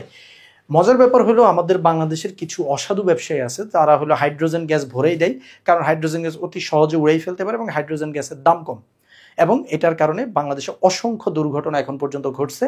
ধরো বেলুন উড়ানোর টাইমে আশপাশে যদি কেউ সিগারেট ধরাইতে যায় অথবা কোনো কারণে লাইটিং করতে চায়, মানে স্পার্ক করে অথবা কারেন্টের কোনো স্পার্ক হলে সাথে সাথে ওইখানে বুম, হ্যাঁ, আশপাশ মোটামুটি বার্নড হয়ে যায়। এরকম ঘটনা অসংখ্যবার ঘটছে। নিয়ন কোথায় ব্যবহৃত হয়? নিয়ন হলো বিজ্ঞাপনের বাতিতে ব্যবহৃত হয়, কারণ নিয়ন বাতি অনেক দূর থেকে দেখা যায়। ঠিক আছে, নিয়নের বিজ্ঞাপন, নিয়ন অনেক দূর থেকে দেখা যায়। তারপরে আর্গন কোথায় ব্যবহৃত হয়? আর্গন ব্যবহৃত হইলো, তোমরা জানো যে ঝালাই যেখানে করা হয়, ঝালাই, হ্যাঁ, ওয়েল্ডিং বলা হয়, ওয়েল্ডিংয়ের কাজে হলো আর্গন দিয়ে একটা নিষ্ক্রিয় মিডিয়াম তৈরি করা হয়। ঠিক আছে, এছাড়াও আর্গনকে ফ্ল্যাশ লাইটও ব্যবহার করা হয়। রেডনকে কোথায় ব্যবহার করা হয়? রেডন ব্যবহৃত হয় ক্যান্সার চিকিৎসায় ব্যবহৃত হয়। ক্রিপ্টনও বিভিন্ন ধরনের লাইটে ব্যবহৃত হয়। তোমাদেরকে আমি একটা হোমওয়ার্ক দিব, এটা তোমরা অবশ্যই অবশ্যই অবশ্যই কমপ্লিট করে রাখবা। সেটা হলো নিষ্ক্রিয় গ্যাসগুলোর ব্যবহার। যারা মেডিকেলে এক্সাম দিবা তাদের জন্য এটা ফরজ। তোমরা ইনশাল্লাহ ধরে নিতে পারো এবারের ভর্তি পরীক্ষায় এখান থেকে একটা এমসিকিউ আসবে, কোনটা কোন কাজে ব্যবহৃত হয়। তোমরা যা পাবার ঠাড়া মুখস্থ করে ফেলবা, ঠিক আছে। আর যদি বলি যে এই গ্রুপের সাধারণ ইলেকট্রন বিন্যাস কি, এই গ্রুপের সাধারণ ইলেকট্রন বিন্যাস হলো NS2 NP6, এবং এদের যেহেতু দেখো S এবং P দুইটাই পূর্ণ থাকে, এই জন্য এদের যোজনী সবসময় কত হয়, এদের যোজনী হইল 0। যোজনী 0 মানে এরা কারো সাথে যৌগ গঠন করতে চায় না, জেনন বাদে, ঠিক আছে। যোজনী 0, কিন্তু যোজ্যতা ইলেকট্রন আবার 8টা, এটা ভুলে যাও না। যোজ্যতা ইলেকট্রন 8, কারণ শেষ কক্ষপথে 8টা ইলেকট্রন আছে, হিলিয়াম বাদে আবার, ঠিক আছে। আর হিলিয়ামের সাধারণ ইলেকট্রন বিন্যাস এটার মধ্যে পড়বে না, হিলিয়াম তো শুধু NS2। ওকে, এবার আসো আমরা কিছু গ্রুপ কেমিস্ট্রি তো দেখলাম অনেক। গ্রুপ কেমিস্ট্রি দেখার পরে এখন তুমি যদি একটু পর্যায় সারণীটার দিকে তাকাও, একটু পর্যায় সারণীর দিকে তাকাও, দেখো কি দেখতে পাচ্ছ। পর্যায় সারণী নিয়ে আমরা এতক্ষণ ধরে যত পড়াশোনা করলাম, তুমি এখান দিয়ে এই মৌলগুলো পর্যন্ত মোটামুটি একটা ধারণা পাইছো, অন্তত তাদের নাম দেখছো, তাদের ব্যাপারে দু একটা ছোটোখাটো ডাটা দেখছো। এই মৌলগুলো নিয়ে তুমি ছোটোখাটো ডাটা পাইছো, এখানের মৌলগুলো নিয়ে তুমি ছোটোখাটো ডাটা পাইছো, পরিচিত হইছো। দেখো তো পুরো পর্যায় সারণীর, অ্যান্ড এটা দেখো, এটা হলো আমরা যখন ডি ব্লক পড়বো, মানে একটু পরে যখন ব্লক কেমিস্ট্রি পড়বো, এই লাইন নিয়েও তুমি ডেটা পেয়ে যাবে। এই লাইন নিয়ে আমাদের প্রচুর পড়াশোনা আছে, এই একটা লাইন নিয়ে। তাহলে তোমার বাকি আছে আর কতটুক, খুবই অল্প একটু জায়গা তোমার বাকি আছে, অল্প একটু জায়গা, যেখান থেকে তোমাকে কি লাগবে, তোমাকে শুধু এই উলফ্রাম বা টাংস্টেনের সংকেতটা লাগবে। টাংস্টেনের সংকেত হলো, মনে রাখবা ভাইয়া, ডব্লিউ, কারণ এটার আরেকটা নাম হলো উলফ্রাম। উলফ্রাম, এবং মনে রাখবা পর্যায় সারণীর হায়েস্ট গলনাঙ্ক হলো এটার হায়েস্ট, বানান ভুলে গেছি, হায়েস্ট গলনাঙ্ক, সর্বোচ্চ গলনাঙ্ক হলো এই টাংস্টেনের। এবং এজন্য বিভিন্ন বৈদ্যুতিক বাতির ফিলামেন্টের সহ যেসব জায়গায় অনেক বেশি তাপমাত্রা তৈরি হয়, সেসব জায়গায় কি করা হয়, সেসব জায়গায় টাংস্টেনকে ব্যবহৃত হয়। সেসব জায়গায় কাকে ব্যবহার করা হয়, সেসব জায়গায় টাংস্টেনকে ব্যবহৃত করা হয়। ঠিক আছে ভাইয়া, মনে থাকবে। তারপরে তুমি আরেকটা যৌগের ব্যাপারে মনে রাখবা। কোন যৌগটার ব্যাপারে ভাইয়া, সেটা হলো আমাদের এই অসমিয়াম। মনে রাখবা পর্যায় সারণীতে যে মৌলগুলো আছে তাদের মধ্যে সবচেয়ে বেশি ঘনত্ব বিশিষ্ট মৌল হলো এই অসমিয়াম।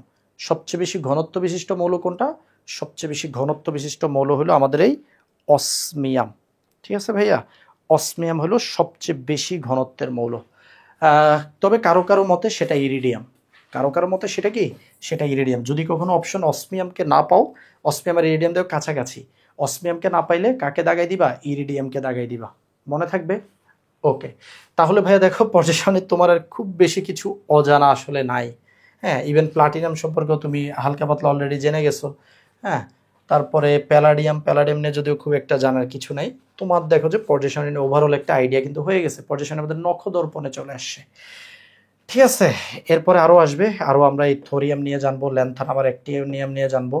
ঠিক আছে, হালকা পাতলা জানলে পর্যায় সারণীর মধ্যে তেমন কিছু নেই। এই হলো গ্রুপ কেমিস্ট্রি মনে রাখার সুবিধা, এবং মেইন সুবিধাটা আমরা লেকচার 2-তে দেখবো, যেখানে অসংখ্য জিনিস আমরা এই গ্রুপ কেমিস্ট্রি ব্যবহার করে এবং এখানের গ্রুপ ভিত্তিক মৌল ব্যবহার করে জেনে ফেলবো। তাইলে বলছি কি, গ্রুপ কেমিস্ট্রি শেষে 2টা মৌলের ব্যাপারে মনে রাখবা, একটা হলো আমাদের ওলফ্রাম, এবং আরেকটা হলো কি, আরেকটা কোনটা যেন বলছি একটু আগেই, অসমিয়াম, সবচেয়ে বেশি ঘনত্ব বিশিষ্ট মৌল অসমিয়ামের ঘনত্ব কত, অসমিয়ামের ঘনত্ব হলো 22.61 গ্রাম পার সেন্টিমিটার কিউব।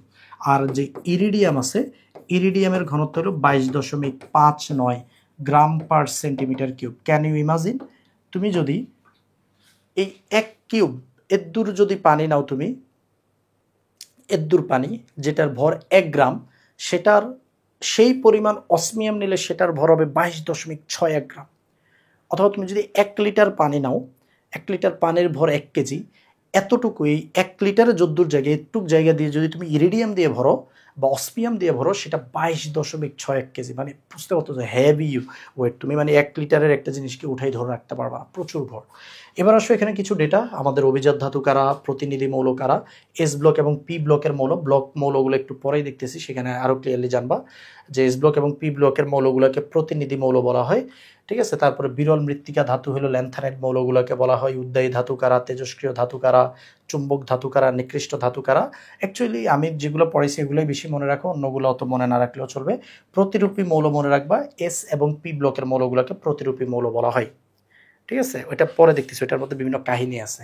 তো আসো কয়েকটা এমসিকিউ বলছে সর্বাধুনিক পর্যায় সারণীতে মৌলসমূহকে সাজানো হয়েছে 18টা গ্রুপে আর 7টি সারিতে। ঠিক আছে, কোনটির উপর ভিত্তি করে মৌলের ধর্মাবলম্বীর পরিবর্তন পুনরাবৃত্তি ঘটে? এটা হলো ইলেকট্রন বিন্যাসের ভিত্তিতে। তারপরে হলো কোনটি চ্যালকোজেন মৌল? চ্যালকোজেন মৌল হলো 16 নম্বর গ্রুপে যে মৌলগুলো আছে। দেখো আমি জাস্ট কয়েকটা এমসিকিউ তোমাদের জন্য মানে উদাহরণ হিসেবে রাখছি, বাট আমার মেন যে জিনিসটা তোমাকে জেনে রাখতে হবে সেটা হলো আমি যে লেকচারটা দিছি প্রত্যেকটা লাইন তুমি মনে রাখবা। তুমি ইনশাল্লাহ বাংলাদেশের যে কোনো ভর্তি পরীক্ষা আসা 90% উপর কোশ্চেন ইজিলি অ্যান্সার করতে পারবা, ইজিলি। ঠিক আছে, শুধু হলো লেকচারটা ভালোভাবে জেনে রাখতে হবে।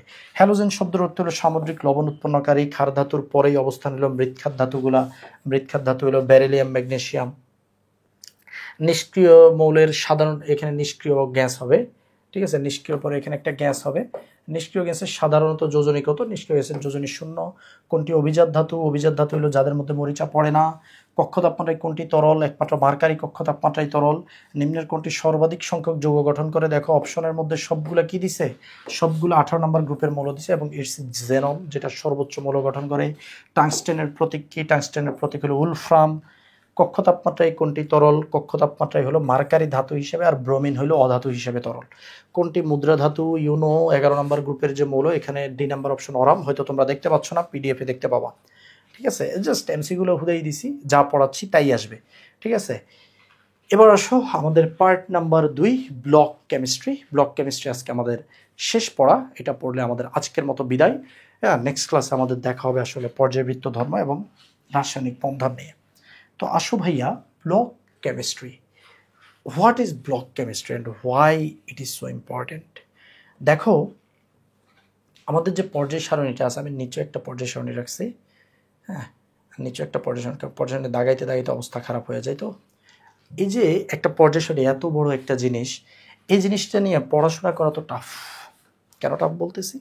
তোমরা দেখছো বিভিন্ন সরকারি ভবনে যখন আমরা যাই, অনেক বড় ভবন হইলে সেই ভবনগুলোতে, যেমন হাসপাতালে গেলে কোথায় নাকের ডাক্তার বসতেছে, কোথায় কানের ডাক্তার, কোথায় লিভার, কোথায় হার্ট, কোথায় কিডনি, খুঁজে পাওয়া টাফ।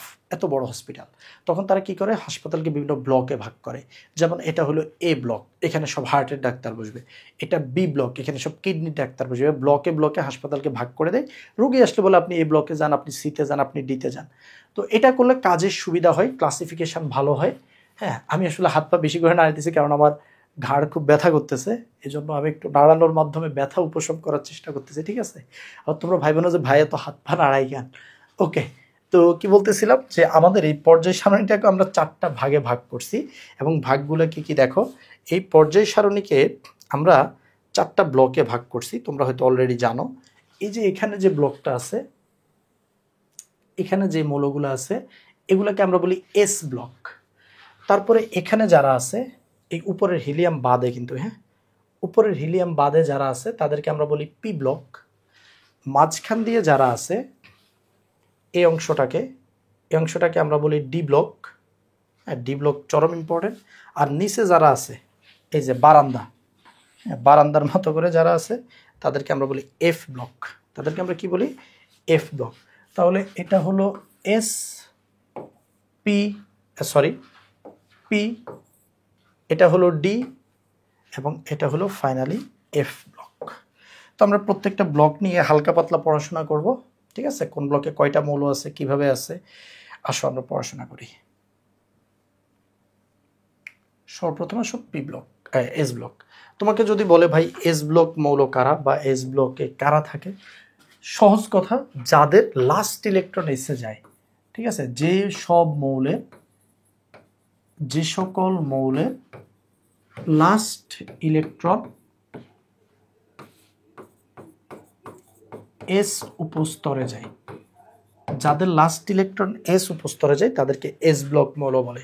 যেমন দেখো হাইড্রোজেন 1s1, ওর ইলেকট্রন আছেই একটা, এটাই লাস্ট, এটাই ফার্স্ট, এটাই গেছে এসে। 1s2, 2s2, হিলিয়াম 2s2 করতে গেছিল, 1s2, দুইটা লাস্টেরটা এসেই গেছে। তুমি দেখো লিথিয়াম, সোডিয়াম। আমি আসলে তোমাকে এত ডিটেলসে না দেখে তোমাকে জাস্ট পর্যায় সারণীটা ধরাই দেই। তুমি যদি পর্যায় সারণীতে খেয়াল করো, এখানে যতগুলো মৌল আছে প্রত্যেকের ইলেকট্রন বিন্যাস খেয়াল করবা, প্রত্যেকের ইলেকট্রন বিন্যাস দেখবা। এই তোমরা ডাউনলোড করলে এটা ইজিলি দেখতে পাবা। দেখো প্রত্যেকের ইলেকট্রন বিন্যাসে কি আছে? এস ইলেকট্রনটা মানে সবার শেষে এস আছে। তো এইখানে যারা আছে তারা সবাই, এখানে যারা আছে তারা সবাই, এবং সাথে হলো এই হিলিয়াম কিন্তু এস ব্লকের মৌল। হিলিয়াম কোন ব্লকের মৌল? হিলিয়াম হলো আমাদের এস ব্লকের মৌল। তাহলে দেখো হিলিয়াম যদি এস ব্লকের মৌল হয়, এই হলো আমাদের এখন এস ব্লকের দশা।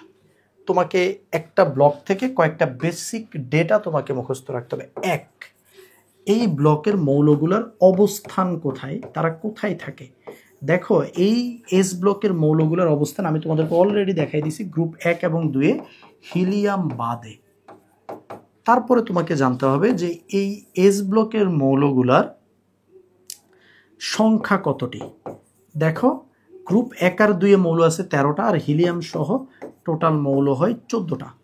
তারপর তোমাকে জানতে হবে এই এস ব্লকের সাধারণ ইলেকট্রন বিন্যাস কি। সাধারণ ইলেকট্রন বিন্যাস কোনটি? এবং সাধারণ ইলেকট্রন বিন্যাস তুমি দেখবা যে NS 1 থেকে 2, মানে কখনো ইলেকট্রন একটা আছে কখনো দুইটা আছে, এজন্য 1 থেকে 2 একসাথে বলতে হয়। আর এদের ব্যাপারে যদি কিছু কমন বৈশিষ্ট্য তোমাকে বলতে বলা হয়, তুমি জাস্ট গ্রুপ 1 আর 2 এর কিছু কমন বৈশিষ্ট্য বলে দিবা। যেমন গ্রুপ 1 এর মৌলগুলো হলো নরম ধাতু, গ্রুপ 2 এর মৌলগুলোও নরম, কিন্তু 1 এর চাইতে 2 একটু শক্ত। তো বৈশিষ্ট্য বলতে গেলে আমি প্রথমে ছোট ছোট করে কয়েকটা বৈশিষ্ট্য লিখি। যে প্রথম কথা ভাই এরা নরম ধাতু, তারপরে কথা ভাই এদের যোজনী কত হয়, এদের যোজনী হয় 1 এবং 2, ঠিক আছে। এবং মনে রাখবা নরম বলতে কতটা নরম, আমাদের যে 1 নাম্বার গ্রুপের মৌলগুলো আছে এগুলো অনেক নরম। যেমন সোডিয়াম, এটা বাটারের মতো, ছুরি দিয়ে কেটে ফেলতে পারবা। ম্যাগনেসিয়াম 2 নাম্বার গ্রুপ, এটা আরেকটু শক্ত, কিন্তু এভাবে মোচড় দিলে ম্যাগনেসিয়াম ভেঙে যায়, ম্যাগনেসিয়াম থাকে না। তাহলে আমরা এদের নরম ধাতু, এদের যোজনী কম, তারপরে এদের গলনাঙ্ক স্ফুটনাঙ্ক মনে রাখবা। গলনাঙ্ক স্ফুটনাঙ্ক, গলনাঙ্ক এই বানানটা আমার কাছে অনেক কঠিন লাগে, স্ফুটনাঙ্ক ভাই আরও কঠিন, এই জন্য আমি স্ফুটনাঙ্ককে সংক্ষেপে বিপি, বয়লিং পয়েন্ট বললাম। গলনাঙ্ক ও বয়লিং পয়েন্ট, গলনাঙ্ককে আমরা চাইলে বলতে পারি এমপি, মেল্টিং পয়েন্ট, ও বয়লিং পয়েন্ট তুলনামূলক কম। তুলনামূলক কম কেন বলছি? অন্যান্য জায়গার ধাতুগুলোর যেখানে গলনাঙ্ক স্ফুটনাঙ্ক 1400, 1500, 1800, 1200, 1300, 2600, ওই জায়গায় এখানের ধাতুগুলোর গলনাঙ্ক 200, 300। আবার সিজিয়াম, ওইটার গলনাঙ্ক মাত্র 28 ডিগ্রি সেলসিয়াস। তো বুঝতেছো যে আসলে গলনাঙ্ক স্ফুটনাঙ্ক এখানে কি তুলনামূলকভাবে অনেক কম। এরকম কয়েকটা বৈশিষ্ট্য মনে রাখবা, অবস্থান মনে রাখবা। এই এরপর আসো ভাই পি ব্লক মৌল। পি ব্লক মৌল কারা? পি ব্লক মৌল আমি তোমাদেরকে অলরেডি দেখাই দিছি যে পর্যায় সারণীতে এদের অবস্থান কোথায়। পি ব্লক মৌলকে জানার জন্য তোমরা যেটা করবে, আমি তোমাদেরকে একটু বেসিক থেকে দেখাই। তোমরা হলো কয়েকটা মৌলের ইলেকট্রন বিন্যাস করবে, যেমন বোরন, তারপরে কার্বন, নাইট্রোজেন, অক্সিজেন, ফ্লোরিন, নিয়ন। এই 6টা মৌলের ইলেকট্রন বিন্যাস করবে, দেখবে যে তাদের লাস্ট ইলেকট্রন সবাই কোথায় গেছে? সবাই পিতে গেছে। এবং বলো তো এদের অবস্থান কোথায়? পি ব্লক মৌলের অবস্থান কোথায়? পি ব্লক মৌলের অবস্থান তোমরাই বলো, আমি বলবো না, আমি বলবো না, আমি পারি না। দেখো পি ব্লকের অবস্থান কোথায়? এই যে গ্রুপ নাম্বার 13 থেকে গ্রুপ নাম্বার এই 17কে বলছে 18তে, ঠিক আছে। গ্রুপ 13 থেকে 18তে হলো তাদের অবস্থান, ঠিক আছে। তো আমরা তাহলে কি বলবো? তাদের অবস্থান হলো গ্রুপ নাম্বার 13 থেকে 18, 13 থেকে 18। ওদের সাধারণ ইলেকট্রন বিন্যাস তুমি দেখো, আমরা 13 থেকে 18 সাধারণ ইলেকট্রন বিন্যাস লিখছি, এবং সবগুলোকে কম্বাইন করে দিলে আসবে NS2 NP1 থেকে 6, মানে পিতে 1টা থেকে 6টা পর্যন্ত ইলেকট্রন থাকে। তুমি এখানে এটা ইলেকট্রন বিন্যাস করলেই বুঝে যাবে এদেরকে, এই 6 জনের ইলেকট্রন বিন্যাস করলেই তুমি বুঝে যাবে। আগে এটা করে তারপর আমার আলোচনাটা শুনো। এবার আসো মৌল সংখ্যা কয়টি? মৌল সংখ্যা ভাই, মৌল সংখ্যা হলো আমাদের 36টি। কেন 36টি? 6 6 36। কেন ভাইয়া 6 6 36? নামটা কেন পড়লেন? দেখো এটা একটা স্কোয়ার শেপ, এই বরাবর 6টা মৌল, এই বরাবর 6টা মৌল, জাস্ট 6 6 36টা মৌল আছে, মনে থাকবে। আর যদি বলে এদের ধর্ম কি, তুমি 13 থেকে 18 নম্বর পর্যন্ত যত ধর্ম পড়ছে এগুলোই তার এই ব্লকের মৌলের ধর্ম। তবে মনে রাখবা পি ব্লকটা একটু বেশি মজার। কেন মজার? কারণ এই ব্লকের ধাতু থাকে, অধাতু থাকে, অপধাতু থাকে এই একই ব্লকে। কিন্তু দেখো এস ব্লকে কিন্তু ধাতুই, সবাই ক্ষার ধাতু আর মৃৎক্ষার ধাতুই ছিল। কিন্তু এখানে ধাতু আছে, অধাতু, অপধাতু সব দেখো এখানেই, সবগুলো অপধাতু আল্লাহর দুনিয়ার এখানেই আছে, 6টা এখানেই আছে। ঠিক আছে, ধাতু, অপধাতু, অধাতু সবাই আছে। তারপরে এখানে যে মৌলগুলো আছে তারা অনেক বেশি প্রতিরূপী, তারা অনেক ছলনাময়ী। হ্যাঁ, তাদের একাধিক রূপ আছে, যেমন অক্সিজেনের 2টা রূপ, ওজোন এবং অক্সিজেন। ঠিক আছে, তারপরে ফসফরাসের রূপভেদ আছে, সালফারের রূপভেদ আছে, আর্সেনিকের রূপভেদ আছে, অ্যান্টিমনির রূপভেদ আছে, সবারই রূপভেদ আছে। কার্বনের রূপভেদ আছে 2টা, গ্রাফাইট এবং হীরক। তো এরা রূপভেদ দেখায়, এরা ধাতু, অধাতু, অপধাতু এখানে সবই হয়। এগুলাই হলো তাদের বৈশিষ্ট্য। ঠিক আছে, এগুলাই হলো তাদের কমন কিছু বৈশিষ্ট্য। তারপরে আছে ডি ব্লক। হ্যাঁ, আমাদের আসলে এই ব্লক নিয়ে অত পড়তে হয় না, ডি ব্লকটা নিয়ে একটু পড়তে হয়। ডি ব্লকের ইলেকট্রন বিন্যাস জানার জন্য দেখো ডি ব্লক মৌল কাকে বলে আমি মৌলগুলো লিখে রাখছি। ঠিক আছে, এদের ইলেকট্রন বিন্যাসটা তোমাদেরকে এখন শিখাবো, এই জন্য লিখে রাখছি। দেখো স্ক্যান্ডিয়ামের ইলেকট্রন বিন্যাস কি?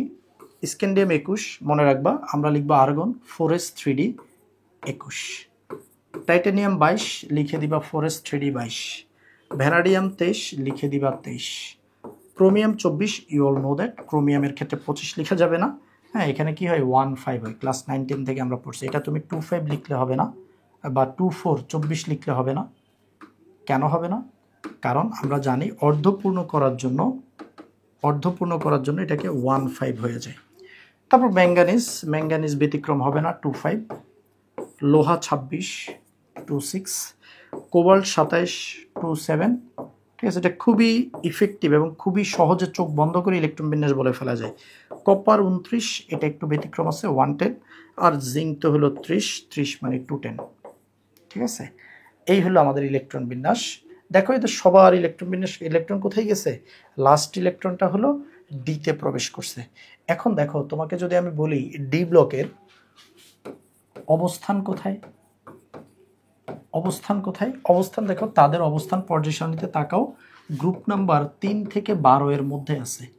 যদি আমি বলি মৌল সংখ্যা কয়টি, ভাই মনে রাখবা এখানে মৌল সংখ্যা হলো 27টি। কেন?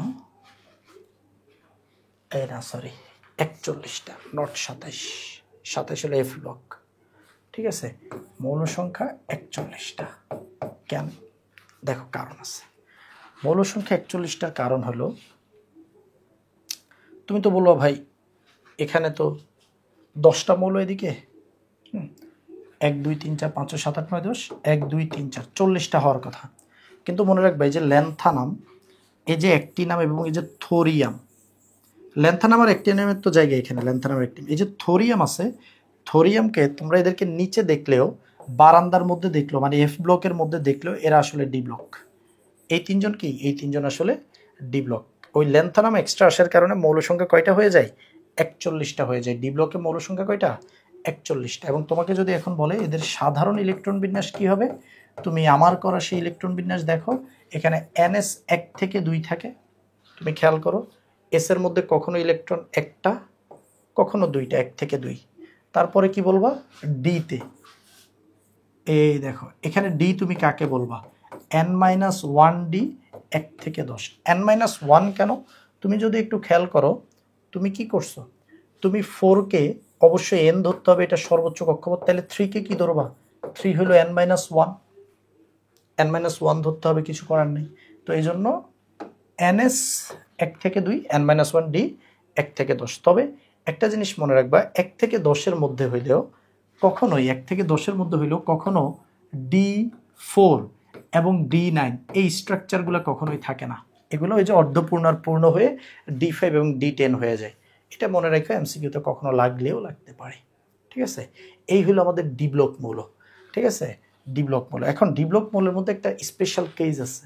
সেই স্পেশাল কেসটা হলো ডি ব্লক মৌলের মধ্যে আবার হলো তোমার এই যে scandium 3+, titanium 2+, vanadium 2+, chromium 3+, manganese 2+, লোহা 2+, cobalt 2+, nickel 2+, copper plus, zinc 2+, এই আয়নগুলোর ইলেকট্রন বিন্যাস আমাদের দরকার হয়। স্ক্যান্ডিয়ামের বাইরে 3টে ইলেকট্রন চলে গেলে 0 0, টাইটানিয়ামের 2টা 4s0 3d2, এই যে প্রথম ইলেকট্রন যাওয়ার টাইমে কিন্তু 4s থেকে যাবে। ভ্যানাডিয়ামের হলো তোমার যদি 2টা যায় তাহলে এখানে 0, 3D কত আছে, 3D 3 আছে। ক্রোমিয়ামের যদি 3টা যাই, এখানে 0, 4s 0, এই যে 3টা যদি যাইতে হয় ক্রোমিয়াম থেকে, এখান থেকে একটা আর এখান থেকে যাবে 2টা, 3D 3। হ্যাঁ, একটু হিসাব করে নিও। ম্যাঙ্গানিজ 2টা 0, তাহলে এখানে থাকবে 5টা, লোহা 2টা 0, 6টা। তারপরে কোবাল্টে যদি যাই 2টা 0, এখানে থাকবে কয়টা, এখানে থাকবে হলো 7টা। নিকেলের 2টা গেলে 0 এবং 8টা, ওই 8 যা ছিল তাই। কপারের একটা গেলে 0, 10টা। এই কপার প্লাস না, কপারের ইলেকট্রন বিন্যাস হলো কপার 2 প্লাস করবা, তো 2 প্লাস করলে এটা 0, এটা 9, এবং জিঙ্ক 2 প্লাসের হলো 0, 10। ঠিক আছে, এখন এই যে আয়নগুলা, এই যে আয়নগুলা, হ্যাঁ, এই যে আয়নগুলা তোমরা আগে তাদের মৌলের ইলেকট্রন বিন্যাস মনে মনে করে ফেলবা, তারপর আয়নের ইলেকট্রন বিন্যাস করো, তাই তোমাদের জন্য ইজি হবে। এখন এই যে আয়নগুলোর ইলেকট্রন বিন্যাস, এই আয়নগুলোর ইলেকট্রন বিন্যাস থেকে আমরা অবস্থান্তর মৌলের কনসেপ্ট পাবো। অবস্থান্তর ধাতু, অবস্থান্তর ধাতু কারা, যে সকল ধাতুর বা মৌলের, যে সকল ধাতুর আয়নে আয়নে D1 থেকে 9 থাকে তারা অবস্থান্তর। D1 থেকে 9 থাকে তারা অবস্থান্তর। আমি শর্টে সংজ্ঞাটা বললাম তোমাদের সহজে শেখানোর জন্য। D1 থেকে 9, তার মানে D0 হইলেও বাদ, D10 হইলেও বাদ, এর বাইরে তো আর ঘটনা নাই, এই দুইটা বাদ। এখন দেখো তো, এই দুইটাকে আমি বাদ দিলে আয়নের ইলেকট্রন বিন্যাস দেখতে হবে, মৌলের দেখা যাবে না, এটা মাথায় রাখবা। আয়নেরটা দেখে অবস্থান্তর ধাতু নির্ধারণ করতে হয়। তাহলে আমাদের এখানে কে বাদ যাবে, এই যে এখানে 3D 0 আছে, বাদ। আর সবাই দেখো 1 থেকে 9 এর মধ্যে এটা আবার 10, এটাও বাদ। তাহলে অবস্থান্তর কারা, এই 10টার মধ্যে প্রথমটা এবং শেষটা বাদ দিয়ে মাঝের প্রত্যেকটা ধাতুই হলো অবস্থান্তর ধাতু। তাহলে কে কে অবস্থান্তর না, স্ক্যান্ডিয়াম এবং জিঙ্ক। আর এই 10টা ধাতু আমি বলছিলাম যারা 20 পর্যন্ত পারো তারাও টেনশন নিও না, কারণ এই 10টা ধাতু আমি তোমাদের মুখস্থ করাই দিব একটা ছন্দের মাধ্যমে। যারা পারো না তাদের জন্য, পারলে এই ছন্দ মুখস্থ করতে যাও না। স্ক্রিনে তিব্বত, ভ্যানিশিং, পরীক্ষার হলে কিন্তু এটা ভালোই কাজে লাগে, কারণ পরীক্ষার হলে আমি একটা কথা বলি, মানুষের ব্রেন আর ছাগলের ব্রেন সমান। পরীক্ষার হলে ব্রেন স্মার্টলি কাজ খুব কম করে। ঠিক আছে, তাহলে ফের কবে নিকা করতে যাব, ছন্দটা কি খুবই হাস্যকর, যে স্কিনে তিব্বত ভ্যানিশিং ক্রিম মেখে মেখে ফের কবে নিকা করতে যাব, স্কিনে তিব্বত ভ্যানিশিং ক্রিম মেখে ফের কবে নিকা করতে যাব। এই 10টা হলো 21 থেকে 30। তাহলে 21 থেকে 30-এর ইলেকট্রন বিন্যাসের শর্টকাটটা আমি এখানে দেখাইলাম। পারমাণবিক সংখ্যা মনে থাকলে ধিপধাপ করে শুধুমাত্র ক্রোমিয়াম এবং কপার ছাড়া সবার ইলেকট্রন বিন্যাস করে ফেলতে পারবা। আয়নের ইলেকট্রন বিন্যাসগুলো দেখাইলাম, এবং আয়ন থেকে আমরা দেখাইলাম যে অবস্থান্তর মৌল কারা, স্ক্যান্ডিয়াম থেকে এবং জিঙ্ককে বাদ দিয়ে, স্ক্যান্ডিয়াম আর জিঙ্ক বাদে বাকি যারা আছে তারা সবাই অবস্থান্তর মৌল। মনে রাখবা, অবস্থান্তর মৌল তোমাকে যদি বলে Fe2+ আর Fe এর মধ্যে কোনটা অবস্থান্তর মৌল, এটা অবস্থান্তর মৌল, কিন্তু চেক করা হবে কাকে দিয়ে, Fe2+ এর ইলেকট্রন বিন্যাস দিয়ে চেক করা হবে লোহা অবস্থান্তর মৌল কিনা। কিন্তু কখনো মনে রাখবে Fe2+ কে অবস্থান্তর মৌল বলবা না, লোহাকেই অবস্থান্তর মৌল বলবা। ঠিক আছে, এই আর কি, এই আর কি, ইজি।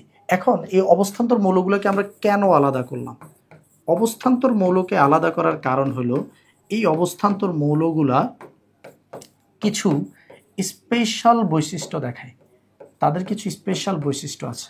যেমন এই অবস্থান্তর মৌলগুলোর প্রথম স্পেশাল বৈশিষ্ট্য হলো তারা জটিল যৌগ গঠন করে। আমরা যখন আগামী ক্লাসে, এই অধ্যায়ের আগামী ক্লাসে সন্নিবেশ সমযোজী বন্ধন পড়ব, তখন আমরা দেখব যে জটিল যৌগ কিভাবে গঠিত হয়, জটিল যৌগ তারা কি করে গঠন করে।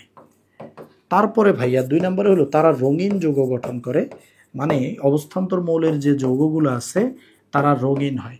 যেমন আমি যদি বলি এই যে জিঙ্ক সালফেট, জিঙ্ক সালফেট এটা কিন্তু একটা বর্ণহীন যৌগ, কিন্তু তুমি যদি ওই জায়গায় ফেরাস সালফেট দেখো, ফেরাস সালফেট কিন্তু একটা রঙিন যৌগ। কেন, কারণ জিঙ্ক তো অবস্থান্তর না, লোহা অবস্থান্তর, এই জন্য লোহারগুলা কালারফুল হবে। তারপরে তারা প্রভাবক হিসেবে কাজ করে, তুমি অর্গানিক কেমিস্ট্রিতে বা ছোটবেলা থেকে যেখানেই প্রভাবক দেখেছো সেখানেই তুমি দেখেছো নিকেল আছে, সেখানেই তুমি দেখেছো প্লাটিনাম আছে, সেখানেই দেখেছো ভ্যানাডিয়াম আছে, সেখানেই দেখেছো লোহা আছে। এবং এরা সবাই কি? এরা সবাই অবস্থান্তর মৌল। তারপরে 4 নম্বর বৈশিষ্ট্য হলো এরা একাধিক জারণ মান প্রদর্শন করে, একাধিক জারণ অবস্থা প্রদর্শন করে। তুমি দেখো লোহার জারণ অবস্থা +2 +3 হইতে পারে, কপারের +1 +2 হইতে পারে, ক্রোমিয়ামের +3 +6 হইতে পারে। তার মানে এদের এক একজনের 2টা 3টা করে জারণ অবস্থা থাকে। এবং 4 নম্বরে হলো এরা চৌম্বক ধর্ম প্রদর্শন করে। এরা কি প্রদর্শন করে? এরা চৌম্বক ধর্ম প্রদর্শন করে। এখন চৌম্বক ধর্ম ব্যাপারটা কি? এরা চৌম্বক ধর্ম প্রদর্শন করে। এখন একটু বুঝো চৌম্বক ধর্ম জিনিসটা কি। মনে রাখবা চৌম্বকের সাথে কেউ একজন কেমন ভাবে বিহেভ করতেছে এটার উপর ভিত্তি করে 3 প্রকারের যৌগ আছে। একগুলোকে বলা হয় ফেরোম্যাগনেটিক। কি বলা হয়? ফেরোম্যাগনেটিক। ফেরোম্যাগনেটিক মানে হলো এই ধরনের ধাতুগুলা চৌম্বক দ্বারা প্রবলভাবে আকর্ষিত হয়, প্রবলভাবে আকর্ষিত হয়, প্রবলভাবে চৌম্বক দ্বারা আকর্ষিত। এখন একদম ছোটবেলা থেকে আমরা দেখেছি চৌম্বক দ্বারা প্রবলভাবে আকর্ষিত হয় লোহা। তো ফেরোম্যাগনেটিক ফেরাম নামের সাথে মিল আছে। ফেরাম একা না, মনে রাখবা ফেকোনি। ফেরাম কোবাল্ট নিকেল 26 27 28 পারমাণবিক সংখ্যা তাদের। পরপর 3টা মৌল ফেকোনি। লোহা তো ছোটবেলা থেকে দেখছো, তাইলে পরপর 3টা ফেকোনি মনে রাখবা। ফেরোম্যাগনেটিক পুরা পর্যায় সারণীতে এই 3টা বাদে আর কোনো ফেরোম্যাগনেটিক নাই আমাদের ইন্টারের জন্য। ঠিক আছে, এই 3টা বাদে আর কোনো ফেরোম্যাগনেটিক নাই। ওকে, ফেরোম্যাগনেটিকের পরে প্যারাম্যাগনেটিক। প্যারা মনে রাখবা প্যারাম্যাগনেটিক কারা? কখন প্যারা লাগে মানুষের? যখন সিঙ্গেল থাকে। তো প্যারাম্যাগনেটিক হলো যে মৌল হালকা আকর্ষিত হয়। ঠিক আছে, মানে পুরো আকর্ষিত হয় না, হালকা আকর্ষিত হয়। এখন এরা কারা? আমি একটু আগেই বলছি প্যারা কাদের লাগে, যারা হলো সিঙ্গেল থাকে।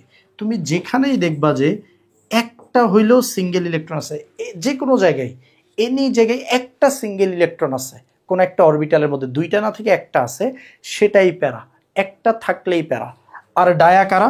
ডায়া হইল ভাই এরা আকর্ষিতই হয় না, ডায়াম্যাগনেটিক। এরা আকর্ষণ তো দূরে থাক, এরা পারলে বিকর্ষণ করে। এবং এই টাইপের মৌল চিনবা কেমনে? ডায়াম্যাগনেটিক চিনার উপায় হলো তাদের সব ইলেকট্রন, সব A to Z সব ইলেকট্রন জোড়ায় জোড়ায় থাকবে।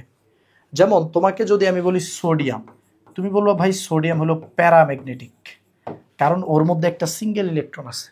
কিন্তু আমি যদি বলি সোডিয়াম প্লাস, তুমি বলবা ভাই এটা ডায়া। কেন?